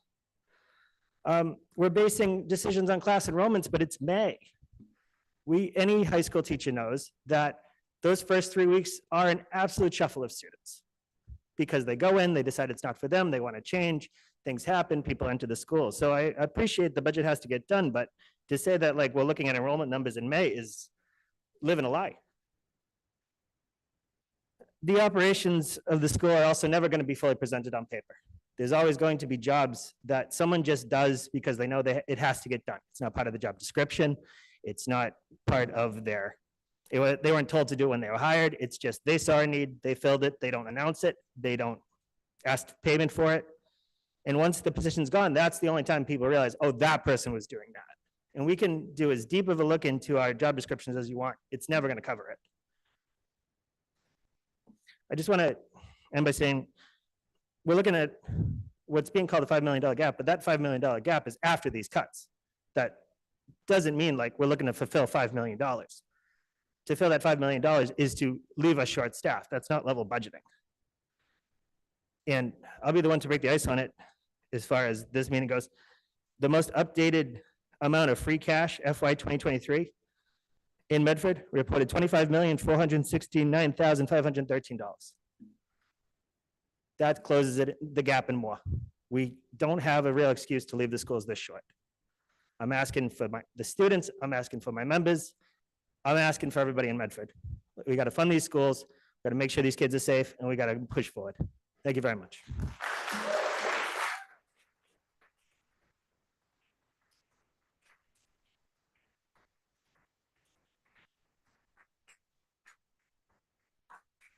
Hello, David Zabner, 107 Bowden Street. I'm a PhD student at Tufts studying STEM education and a resident of Medford. Education, I think, is the most important thing city government does. And the story we heard tonight about the future of Medford, about what the Medford schools will look like in a year, in 2 years, in 5 years is horrifying. I'm hoping to stay here after I graduate from my PhD, and I can't imagine staying and raising kids in a place where the schools are in free fall, like the story we just heard. So I'm really excited to hear what the plan is to close the $6 million gap.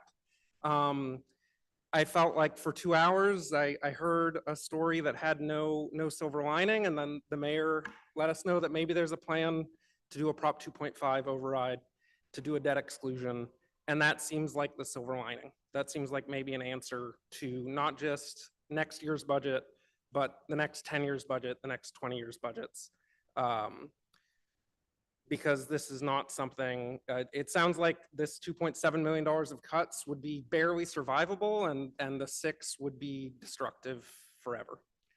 So I'm really hopeful in November that we'll see legislation in front of the entire city that can solve this problem in the long term. And I'm excited to knock doors for that and to vote for that and to see a stronger Medford going forward. Thank you.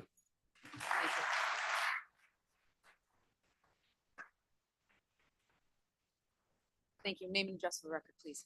David Sayers, 19 Park Street. If we want to see enrollment numbers go up, if we want to see test scores go up, if we want to see real academic achievement go up, we have to invest in our students. And that starts by investing in our teachers and our staff, not cutting them. In addition, there have been numerous studies that show the link between the arts, including the performing arts, and increased academic achievement and decreased behavioral issues, not to mention the social emotion and leadership skills the students learned, as exemplified by the students that spoke here just a little bit ago. Now, if I came to you and said there was a way of increasing academic achievement and decreasing disciplinary issues, you'd think you'd all jump on it. And it doesn't actually cost anything. It just means not cutting the performing arts at Medford High School. Now, as everyone here knows, if you have a budget deficit, you either have to make cuts or you have to increase income. As a Medford taxpayer, I support raising taxes to cover this budget deficit.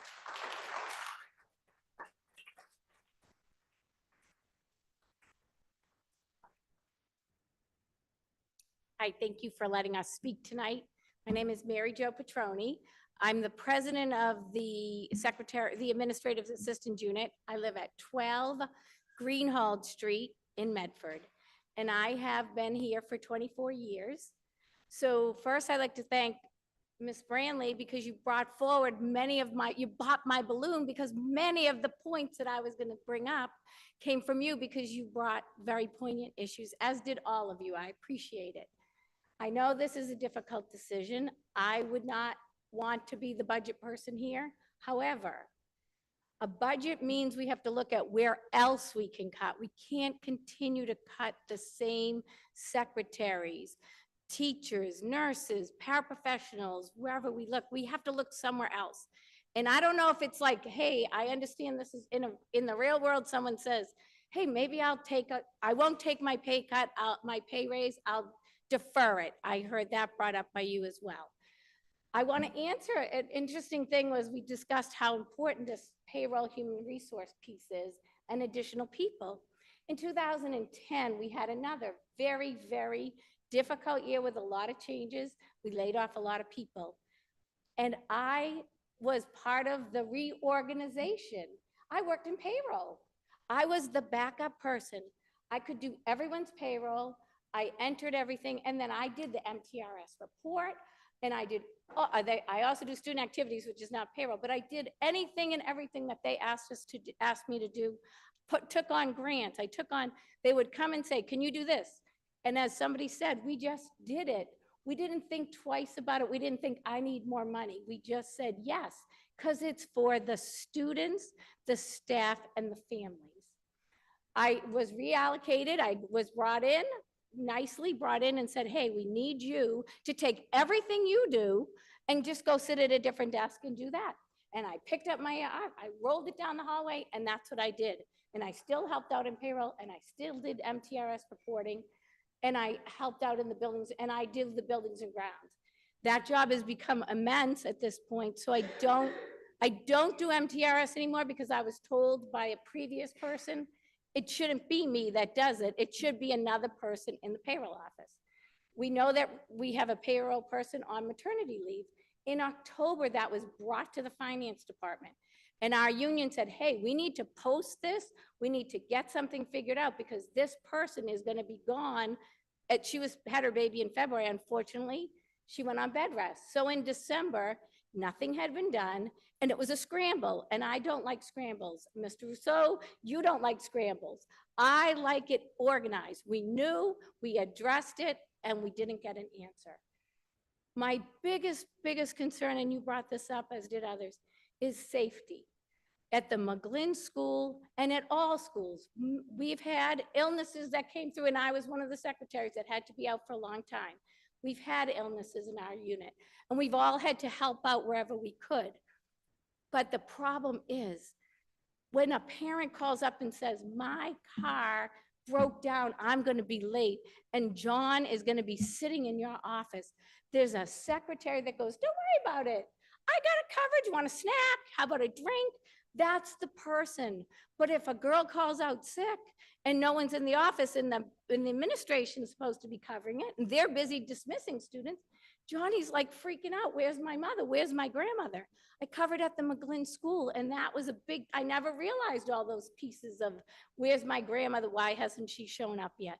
So that's a big concern. Also, because I work at Medford High School and I'm in the buildings office, I happen to have a walkie-talkie. So I'm able to hear the needs that are in during lunchtime and all other times. There is a lot of students that are sent to assistant principal's office because they need to separate from where they are for safety reasons, and more not for major safety reasons, but because they need a break. They need to walk somewhere. Those those administrative assistants in the assistant principal's office, or even in the guidance office, are welcoming to these students, and they let them sit. They don't discuss anything with them, but they have a place to go and they're supervised. Guidance and nursing combined, I don't understand how you're gonna do it. Because right now, in the beginning of the year, guidance is busy with college fair. Then they're signing up for AP exams. Then they're taking the PSATs. Now they're doing letters, mailings, any applications have to be done. And the nursing office is constantly dealing with purchase orders, things we need. We're short on this supply, we're short on that supply. So they're two very important jobs that when you combine them, something's gonna fall through the cracks. And again, who's gonna get hurt? Students, families, and staff. So what I ask is that you think about the problems that we're facing. And I understand you're looking for money. We are all looking for money. I don't know whether an override is gonna work in this city. I'm not sure. But the problem is, I think you have a rainy day fund that you can start, and then you can figure out how to do it from there. But from that point on, we just honestly need to pay attention to what's happened in the past, because the jobs that you're saying in HR, those are union jobs. So at 150,000, you actually can hire 3 people. And I'm saying, and also maybe we have to train people. We've asked for this. Let's cross-train. It's been brought up for 3 assistant superintendents that ran finance, and we never got the opportunity because they never take the time to give us a break. Say, hey, during this time, we're gonna start to train. Payroll is a very busy job, but it's very doable, and it's something I've done, and I learned it on the job. I sat there, I did things. So I think there's ways to do that. But hiring 2 new people in that field, you're still going to be, so maybe you're saving some of my secretaries that are being told they don't have a job next year. And that's a bonus for me. I thank you for that. But the reporting, the payroll, those are things that have been done, and they did cut it once, and they realized the mistake they made. Because now we're all of a sudden freaking out. And again, there's much more things that have to be done now. And you're right about the 2 systems not talking to each other. Also correct that people aren't getting answers to their questions. I hear it all the time. So I think we have to be able to do that. And maybe hopefully that's something that Dr. Vincent is thinking about and working on with Jerry and Noel. I know it's a difficult thing, but we are here to help. Never have you ever heard from my unit, I have to say this, I'm not doing that, it's not my job. We don't say it's not my job. We say, okay, we're gonna get it done. We just gotta figure out how we can squeeze it into the day. Because we are here to serve students and families and staff. That's what we do. That's why we're here. We could be somewhere else doing a lot of different work. We're here for them. And we're here because you're, just like you are, to serve people. So thank you. Thank you.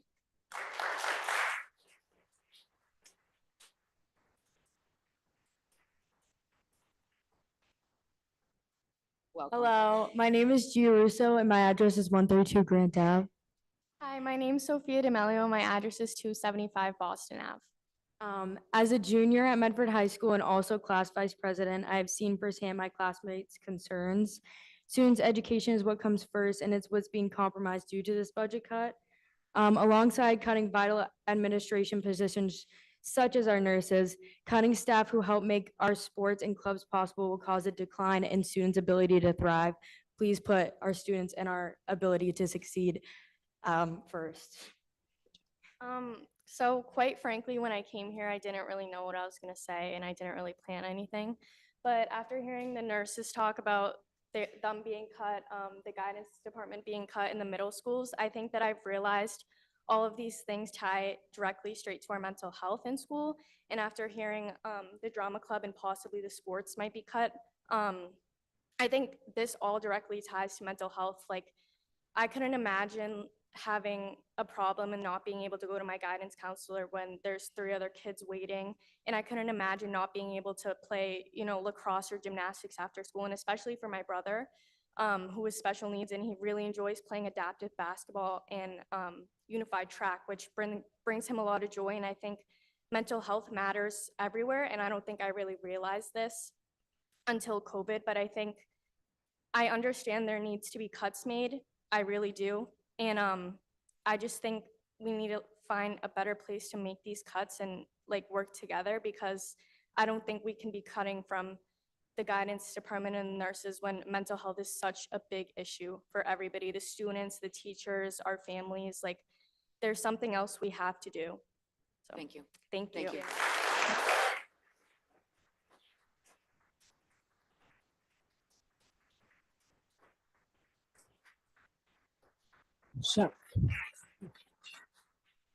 Charlene Douglas, 414 High Street, Medford, Mass. To say that these cuts are devastating is, I don't even have to say it. To say that we have the shortfall, our students have said it.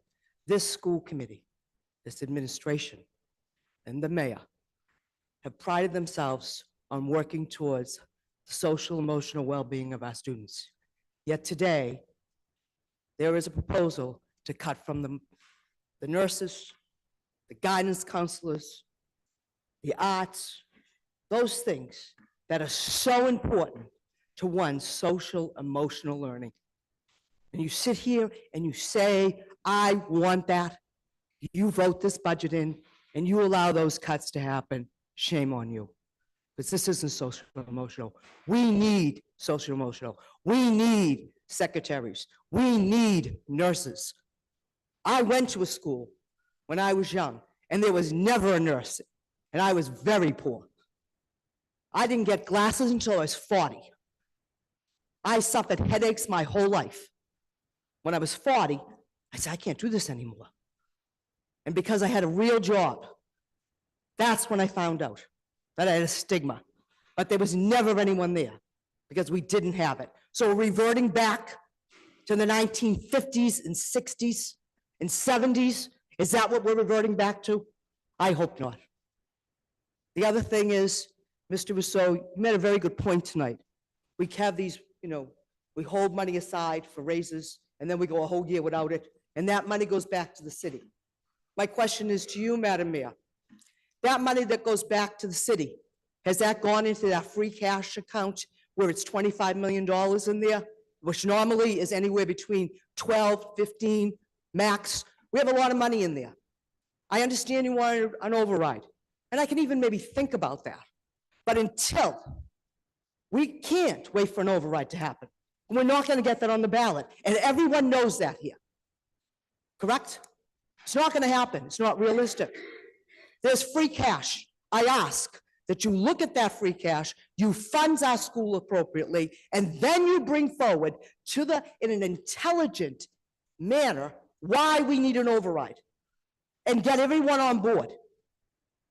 Don't just say, we need an override. We've been hearing this for a very long time.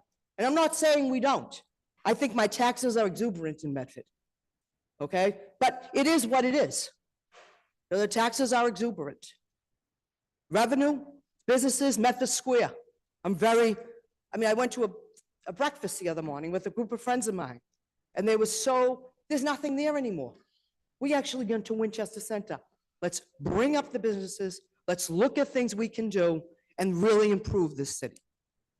And do not balance your budget on the backs of students and their social emotional health. That's all I have to say. Thank you.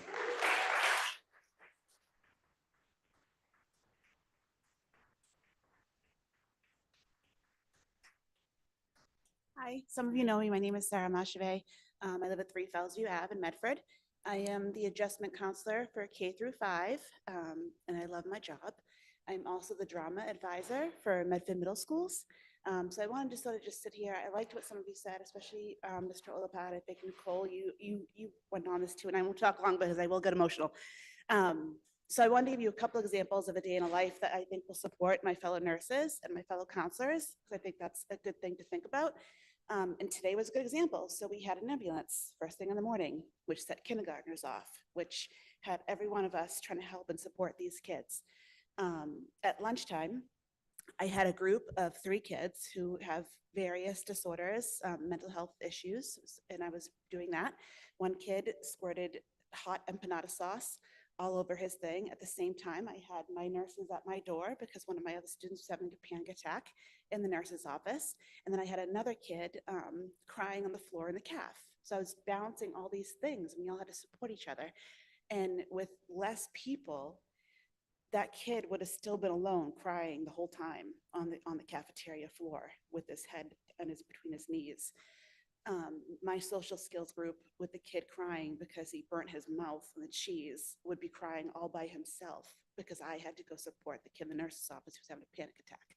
So all these kids would not get the support they need. And one more story to sort of support the drama kids, and I wish they were still here, and it also supports Nora and Ms. Lyman's words, is I happen to be talking points of parents, and I heard some kids crying in the hallway. One guidance counselor was teaching a guidance class. The other one had a social skills group with like 6 million kids in her office. And these 2 kids are crying. I said, come on in, let me talk about it. Let's talk about it. One was having anxiety about a math test. So I got her calmed down enough to go back to math, but I knew this kid was also an actor. So I said, at least you have drama. Oh, drama's not gonna happen because she quit. So now I became the drama teacher. So like we all support each other. And I had 135 kids sign up for drama this year. So the high school is going to have a lot of these kids, and I see them light up. And I stay after school 3 times a week, and they just light up. So I would hate to see that disappear because this saves these kids, and it saved me in high school. Thank you. Thank you.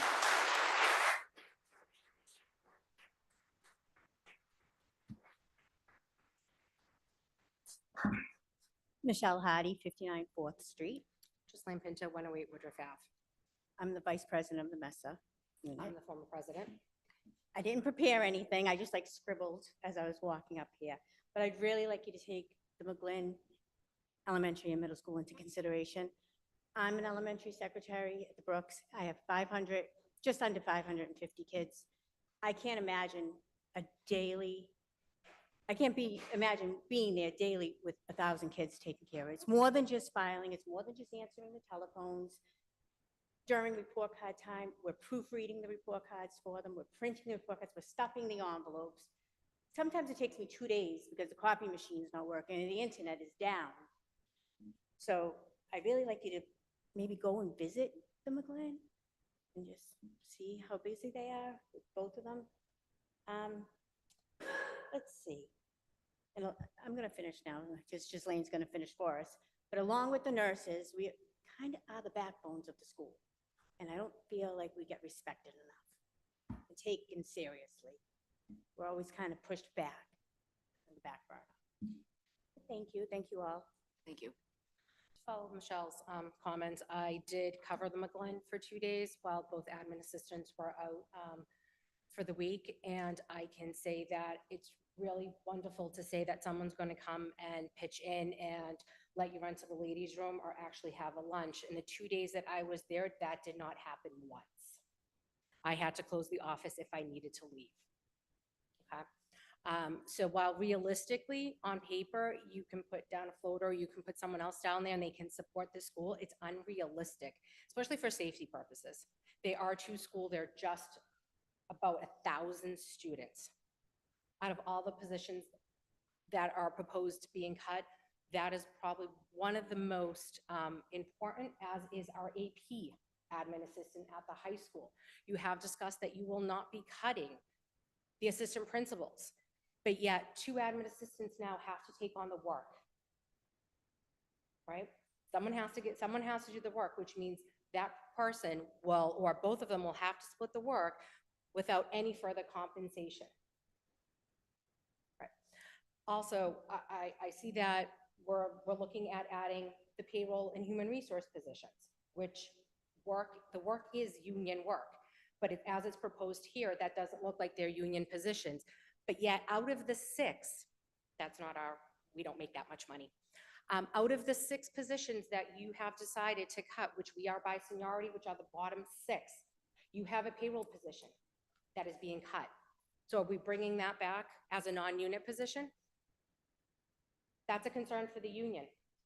That just shows us how we are undervalued in this district. Are these jobs, we know if they're part of our union? Ones that.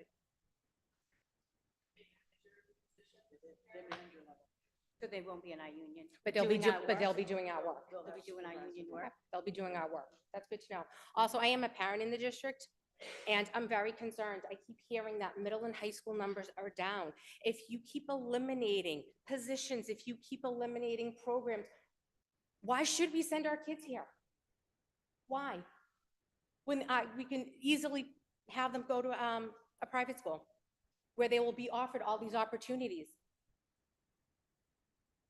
It's food for thought. I think, as a parent, we want security, but we also want our children to be offered everything that their peers are being offered in Somerville, in Cambridge, in Malden. We're taking away from them. We heard a good group of kids come up and say, please do not eliminate our drama program. But yet that we're going to do that because we have to save a couple of dollars.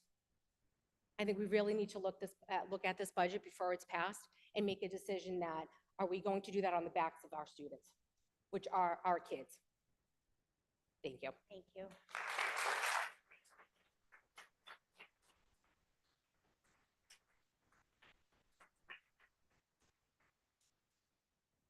Hi, my name is Tammy McLean. I live at 115 Sharon Street.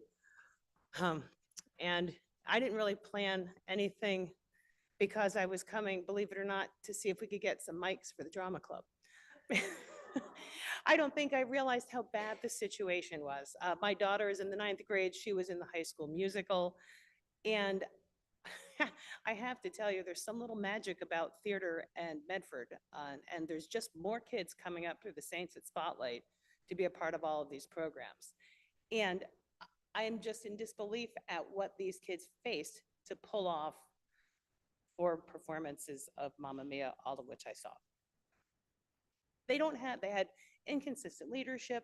They didn't have microphones until the day before the performance. They didn't get to practice with them, and then they didn't have one for each kid. And clearly that is not the biggest problem that's here, and so I really wanted to just step up and say, this is your problem there. You need to, this is why you get the big bucks. You need to stop the bleeding now without cutting these programs, and you need to raise our taxes. There are people here who want to pay their fair share to have better schools, and feel free to pave Sharon Street while you're at it. But really, there's people who want to, and you need to start working on the resistors now so that when it hits the ballot, you have the support. But there's people who want to support that. So thank you.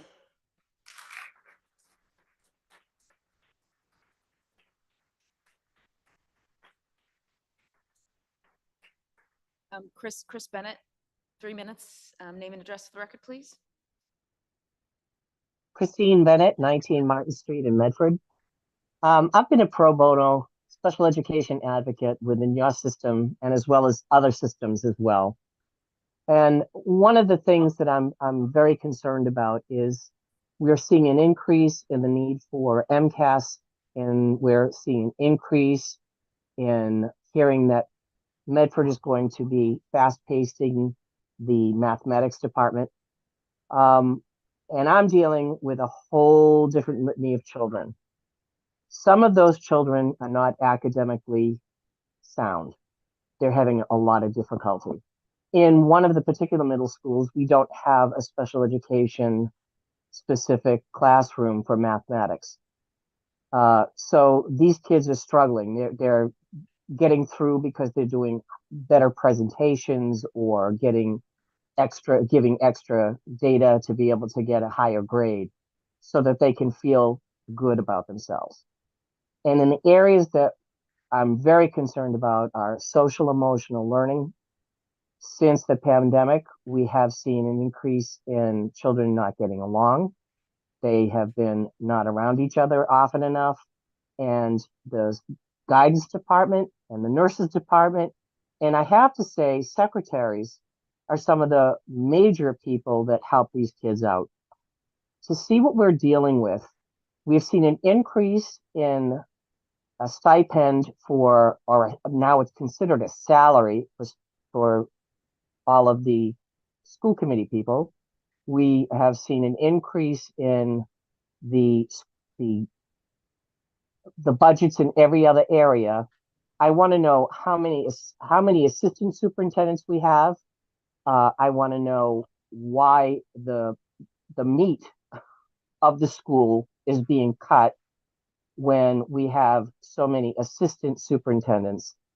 I think we're doing things backwards. As far as the Prop 2.5, until we fix these issues, we're getting top heavy with administration, and we're cutting the people that are necessary for the students specifically. Now, again, I said I am a pro bono advocate in the system that I've been working in. I've worked in all different school systems, and right now, what's going on here is extremely disappointing. Thank you.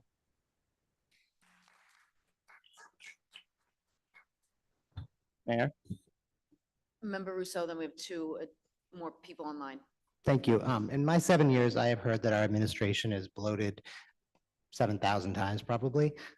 We have one superintendent and two assistant superintendents. There's not another 30 people hiding in the corners anywhere. And while sometimes there are districts that do have different levels of these folks, they are almost always staffed by adding countless other people at lower levels. In many other school districts, every building has a grade level administrator, a grade level and disciplined level administrator, so a 5th grade science administrator. We have none of those people in this district, none. And so I mean, everything that the speaker had to say, agreed with almost everything, but the myth that we have this gigantic bloated administration, it's just a myth. We have one superintendent. We have to have a superintendent. We do have a director of people services, which is a legally mandated position for special ed and a few other things that she does. And then we have an administrator for all of academics for the whole district. And look around, nobody has one person responsible for academics K-12 other than Medford. And then we have another administrator who is essentially doing operations, innovation, and I forget all of his titles, but so we are not bloated. And in fact, I can't really fathom how we could have less administration.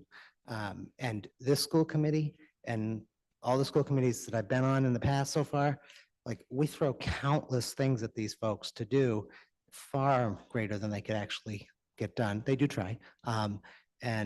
So I just think it's important to point out that there is not this gigantic bloated administration. We have one administrative assistant covering all of them, even though there's, positions, I think there's supposed to be 3. There's one, and they're covering all of those administrators, and they're covering the school committee. And we, of course, also have a lot of asks. So I think it's just important to set the record straight on that, because they're working like all the time. And I can't imagine how we could have less. Thank you. Thank you, Member Rousseau. Sophie Ricks, name and address for the record, please. Sophie Ricks, 78 Cotting Street. I was not going to speak tonight because I already sent you a very long email earlier. But when I sent you the email at 9:10 this morning, I was angry, and now I'm just really furious. So I feel like I want to read my email so that the superintendent can hear it as well, and so that hopefully I can get a real response from you, because I know I didn't get a real response when I wrote something very similar last year. I'm writing with my husband once again to urge you to please fund our public schools sufficiently. I am deeply alarmed by the significant budget cuts proposed this year. Our schools need more money, not less. Last year, when I wrote to you urging you to fully fund our schools, I did not yet have a child in Medford Public Schools, but I had a good sense of the problem from neighbors and friends. After spending almost a full year now with a child in kindergarten at the Missatuck, I'm sadly much more fully acquainted with how dire this need is. When my son's kindergarten teacher needed to be out unexpectedly for weeks due to a medical issue, the issue of no robust substitute pool came immediately to the forefront. No surprise, given the absolutely dismal pay that we offer. Our principal and our assistant principal were both forced to step in for multiple days to teach kindergarten, pulling them away from their other critical roles. They did an amazing job, but this is absurd. After that, a number of specials teachers were tasked with helping, pulling them from the classes they were hired to teach. On multiple occasions, it seems our exceptional paraprofessional was running the class solo. This substitute job is really a volunteer position. One wonderful local mom was able to step in for a few days, but it was far from enough. Most importantly, kids across the entire school suffered from this, not just our classroom. Our classroom also desperately needed additional help this year due to multiple students with significant behavioral challenges. No such help was available because we don't have sufficient aides. These students deserve to receive the individual support they need to be successful. They're 5-year-olds. I did not receive an adequate response to my email last year, so I'm pasting more in from what I shared last year. While our neighboring communities are prioritizing paying their teachers' wages that reflect their hard work, our schools are struggling to retain staff and recruit new ones. As you know, our buildings and grounds are in disrepair, and teachers are having to fund huge amounts of classroom supplies out of their own pockets. We were particularly disturbed and frankly depressed to read the full climate report regarding Medford High School last year and the challenges that go far beyond the aging building. If we can't even adequately fund our current needs, how can we possibly fund the necessities mentioned in the report, like hiring full-time substitutes to take the burden off classroom teachers? Will it feel safe to send our kids to Medford High when the time comes?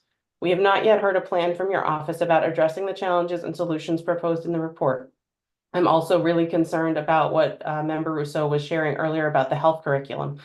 That is a priority for me as a clinical social worker. I work with college students and I see what the impact is when there are not sufficient mental health supports as a child.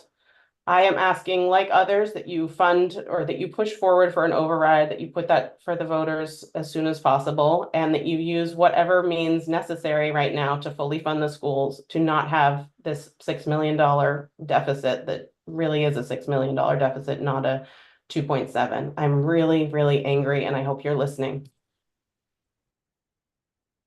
Thank you, Ms. Ricks.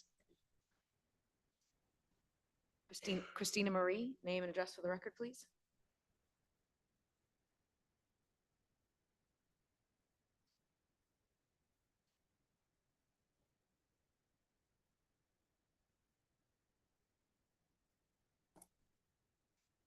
We'll just go on. Angela, name and address for the record. Angela Sasso, 8 Madison Street. I, as you all know, on the school committee and the superintendent, I am a former employee of the Medford Public School System and former president of the Administrative Assistants Union. I wrote in to the school committee, and I was told that the budget cuts that are being done were proposed by the superintendent and the administration. I have a couple of questions. The McGlynn administrative assistant, that is the position that is being recommended to be cut. What is the data that goes along with that decision? Do we know how many students are dismissed daily from that school? Do we know how many phone calls come in? Do we know how many queries are done? Do we know how many children are returned on the bus daily? Do we know how many parents are late picking up their children? So there's that to take into consideration. And as far as the position being cut in payroll, I don't know how you can bring in a management position to cover human resources and payroll when that is the administrative assistants union work. I'm no longer there. I'm sure that the union president and the ASME rep will be in touch with you about that, but I'm just a bit confused where we're making these cuts and then we're going to add a management position. Thank you. Thank you, Ms. Sasso. I'm not sure about the data. I don't. How was that? Christina Marie?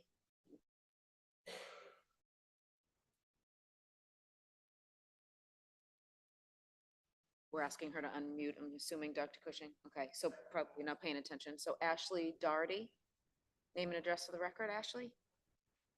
Hi, my name is Ashley Doherty. My address is 20 Watertown Street, Watertown, MA. I'm one of the newer nurses at Medford Public Schools. I've been here for about 2 years. In my position, can you hear me? Yes, we can hear you, yes. Okay, great. My position is one of the positions that's proposed to be cut. And I just want to speak factually on some of today's data so that you guys have it. Today at Andrews Middle School, we saw about 69 students in about 6 hours and 15 minutes of the school day. That's one student to every 5.5 minutes. And not one of those visits do I think had higher priority than any of the 70 visits that we saw today. So I guess my question is, how is one nurse going to be capable of seeing 70 students a day? And at what point are you guys going to put a triage system in place that says one student has more priority to be seen than another student? And that's all. Thank you. Thank you, Ashley. One last time, Christina Marie?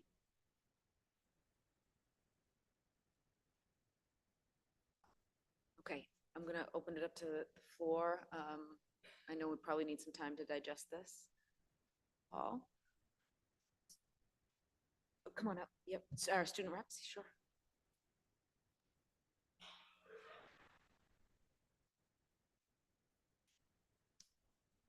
One thing I'd like to point out, I don't know if it will seem tangential to what we're talking about here, but I know someone came up and mentioned something about visitation.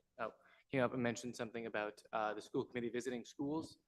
I know for legal standards, school committee members need to be invited to schools. But I do want to point out, I'm not sure where else in Medford it is the case, but I know at least at Medford High School, it does have an open door policy for all school committee members. As far as I'm aware from speaking with teachers, they've told us that it is an open door policy, and we've also been working with Ms. Cabral to get in the new handbook revisions to explicitly state that Medford High School is an open door policy to allow for school committee members to visit the high school. Great, thank you very much. Thank you. Mayor, Member Rousseau? I would certainly welcome that in the handbook, but the law is actually not very unclear on this matter. I would not want school committee members to have the open door policy. You know, the group here right now is great. We want to go on and look at some school committees around the state where you're like, that person should not be showing up in students' classrooms. That's why it's the law, is that when everybody's great and we'd be fine to have them in our class, we're all fine with it. But, you know, really a key part of the First Amendment is it's the same for everybody. So when somebody's on the school committee who's, you know, disruptive to teachers' classrooms, if that is just allowed, then guess what? They're going to show up in your classroom. They're going to disagree with the way you're teaching a subject or the content you're teaching. I think that is not, when we think about inviting school committee members into the class, we think of the good things that are going to happen.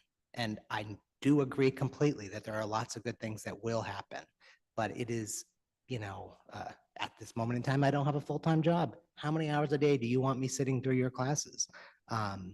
I don't think most teachers want to have me sitting in their classes for, you know, maybe I'm just curious how you teach, or I'm, you know, anything you can think of. It's the superintendent must invite us, and, you know, most superintendents, I think, delegate that to lower, you know, other people within the district to be allowed that. But an explicit invitation like we did get last week, or was it this week for the, I don't even know what, it's Monday, last week for the social studies presentations, At the high school, we did get an explicit invitation. A couple of us were able to go, and that was great. But I think that having us just show up when I have spot in my calendar, walking around the school, I think that is not what educators want. And I also don't really think that's what students want. Like, who is this guy just roaming around? But I completely understand the intent, and I think if we can codify some way to make it more of an open door, like, here's our intent, and then here's the process school committee members must follow, which would definitely have to include permission. Because when we show up at a building, we are no different than anybody else in the entire public of the world, frankly, and have no more rights to be in that building. Even if our own kids are in that building, if you are not there to see your kids, you do not have a right to be in that building. And I don't think that we can put it in a handbook. I don't think we can draft a policy that overrides that. I think we could perhaps come to something that would lay the path for how we could do it the right way and make that really open and obvious that, like, you want to go, here's what you got to do. Email this person, get an actual invite. But I just think that's an important thing for us to talk about. And we can talk about it at the Student Advisory Council, because I do think it's important for us to get into the class. Thank you. Thank you, Member Rousseau. I was just wondering if I could present a letter on behalf of the Student Advisory Committee drafted to the school.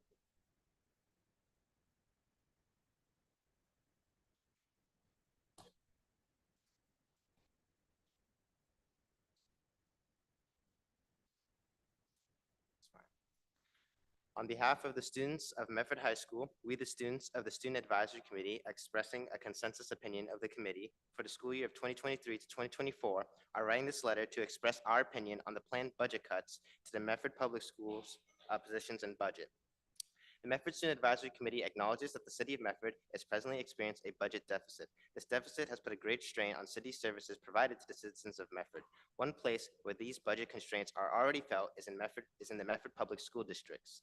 Some of the major issues the Student Advisory Committee would like to highlight to the Medford School Committee would include the lack of running water in the teachers' break room, a lack of heating and cooling in classrooms during the summer and winter respectively, as well as asbestos remaining inside of the facilities in Medford High School. The school committee has proposed the budget cuts to the 2024-2025 school year budget of the Medford Public School Districts. These cuts, if carried out, will have an immediate and long-term detrimental effects on the quality of educations for the students in the Medford Public School District. As a result of these budget cuts proposed in the fine arts positions, as well as numerous other positions, student activities that are essential to the school and culture of Medford High School, as well as the community of Medford as a whole, will be put at risk. Furthermore, this will lead to a drop in education quality and opportunities for students, which could lead to a decrease in the number of students attending Medford Public Schools. Furthermore, these proposed cuts will raise the workload of Medford Public Schools faculties, further increasing the already large burden on Medford Public School faculty members. Additionally, the proposed 2025 proposal would increase the average class size across the board from nearly 20 pupils per class, with McGlynn and Missatook pushing a proposed average of 22 students per class. The Student Advisory Committee believes that when it comes to student education, there should be no compromises. Students deserve the right to receive the highest quality of education possible. While the deficit does pose a considerable concern, the Student Advisory Committee would also like to point out that these proposed cuts are affecting teachers and lower echelon administrative staff who do most of the day-to-day paperwork and operations. While the school committee does not have the authority to make the budget, they can request that the City Council propose a new budget to account for the needs of the students and teachers in the Medford Public School District. Students deserve a quality environment with well-paid teachers and faculty and a safe, operable facility. And before I end off, I would just like to add a personal opinion. As a lifelong student of Medford Public Schools, a student representative for the Student Advisory Committee, as well as a student government official, and someone who has performed in the fine arts, I can say without doubt that these cuts will result in an immediate and long-term, long-lasting negative impacts for students for generations to come if these cuts are made. Thank you.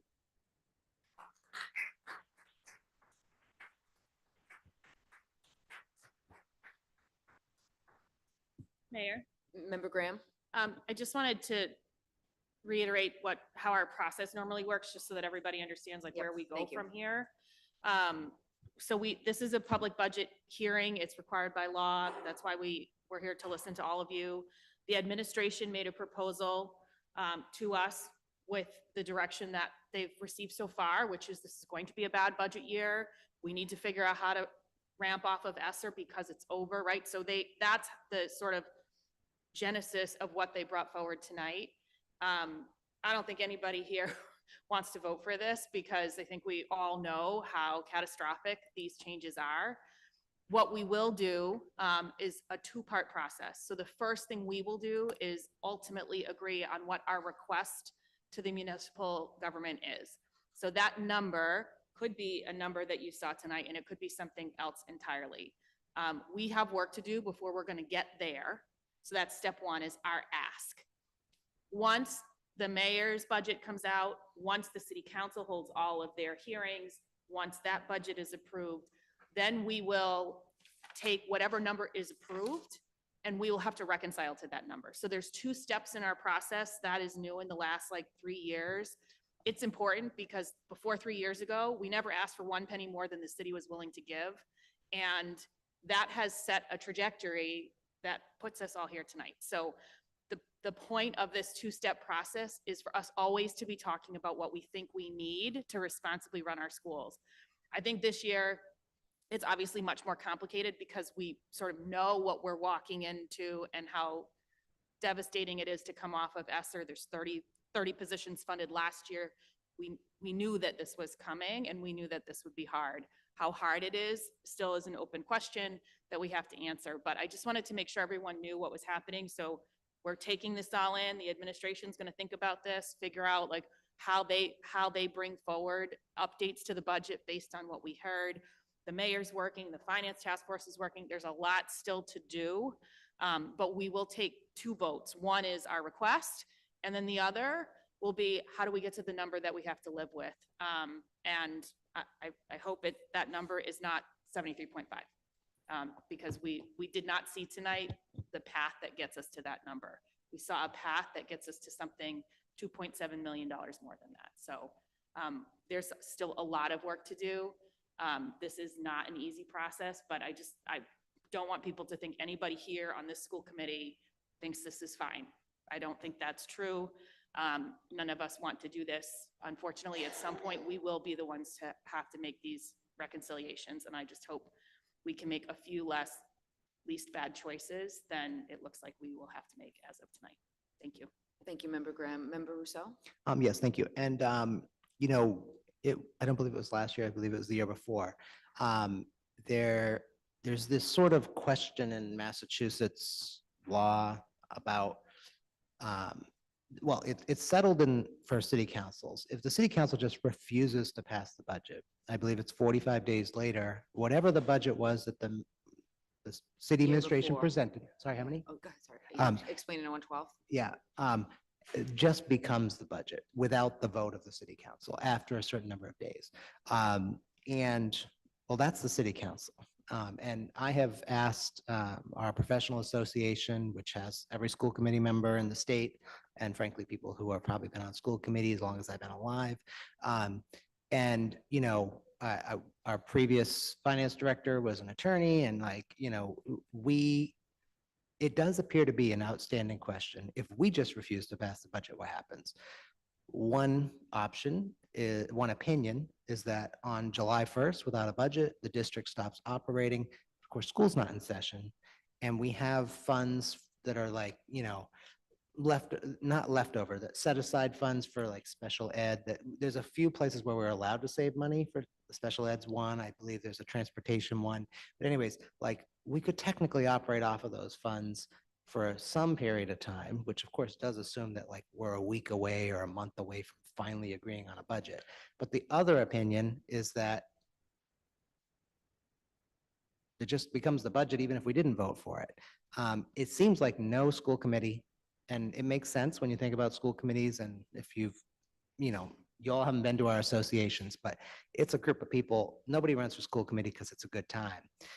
We run for school committee because we care about kids. And so for us to decide that we'd rather shut the district down rather than take a horrible budget that at least is still operating. It does appear that no school committee has ever just said, we're just not going to pass a budget. So, you know, it's settled for what happens with the city council. If 45 days or whatever the number of days later, it just becomes the budget, whether they voted for it or not. But for school committees, that is an outstanding question. And I'd like Medford to not be the first community to ever have to go to a judge and find out what the right answer is by getting us enough money. I'm not necessarily saying if we have to cut another 2.7 million and after the administration comes back and says, well, this is what that is, you know, maybe we will be here and refuse to vote for a budget and get to find out for the first time what happens in Massachusetts when a school committee refuses. I mean, 2.7 million more than the horrible stuff we've discussed tonight is a number where I'd be like, fine, we won't have school until this is settled. Because what is school if you've chopped this much? I hope we won't get there. And you know, my understanding of the courts is we'll probably just lose and they'll just say it just becomes the budget is my guess. But it is an outstanding question and one that I think about a lot when I think about what it would mean to vote for a budget that chopped 6, 7, whatever the number is, millions of dollars total. So thank you. Thank you. Thank you all. Thank you, everybody who came and spoke. We have some more work to do and digesting to do. I'm going to move forward to the regular scheduled meeting agenda. Or motion to adjourn this meeting by Member Rousseau, seconded by Member Graham. All those in favor? Aye. All those opposed? Okay, that meeting's adjourned.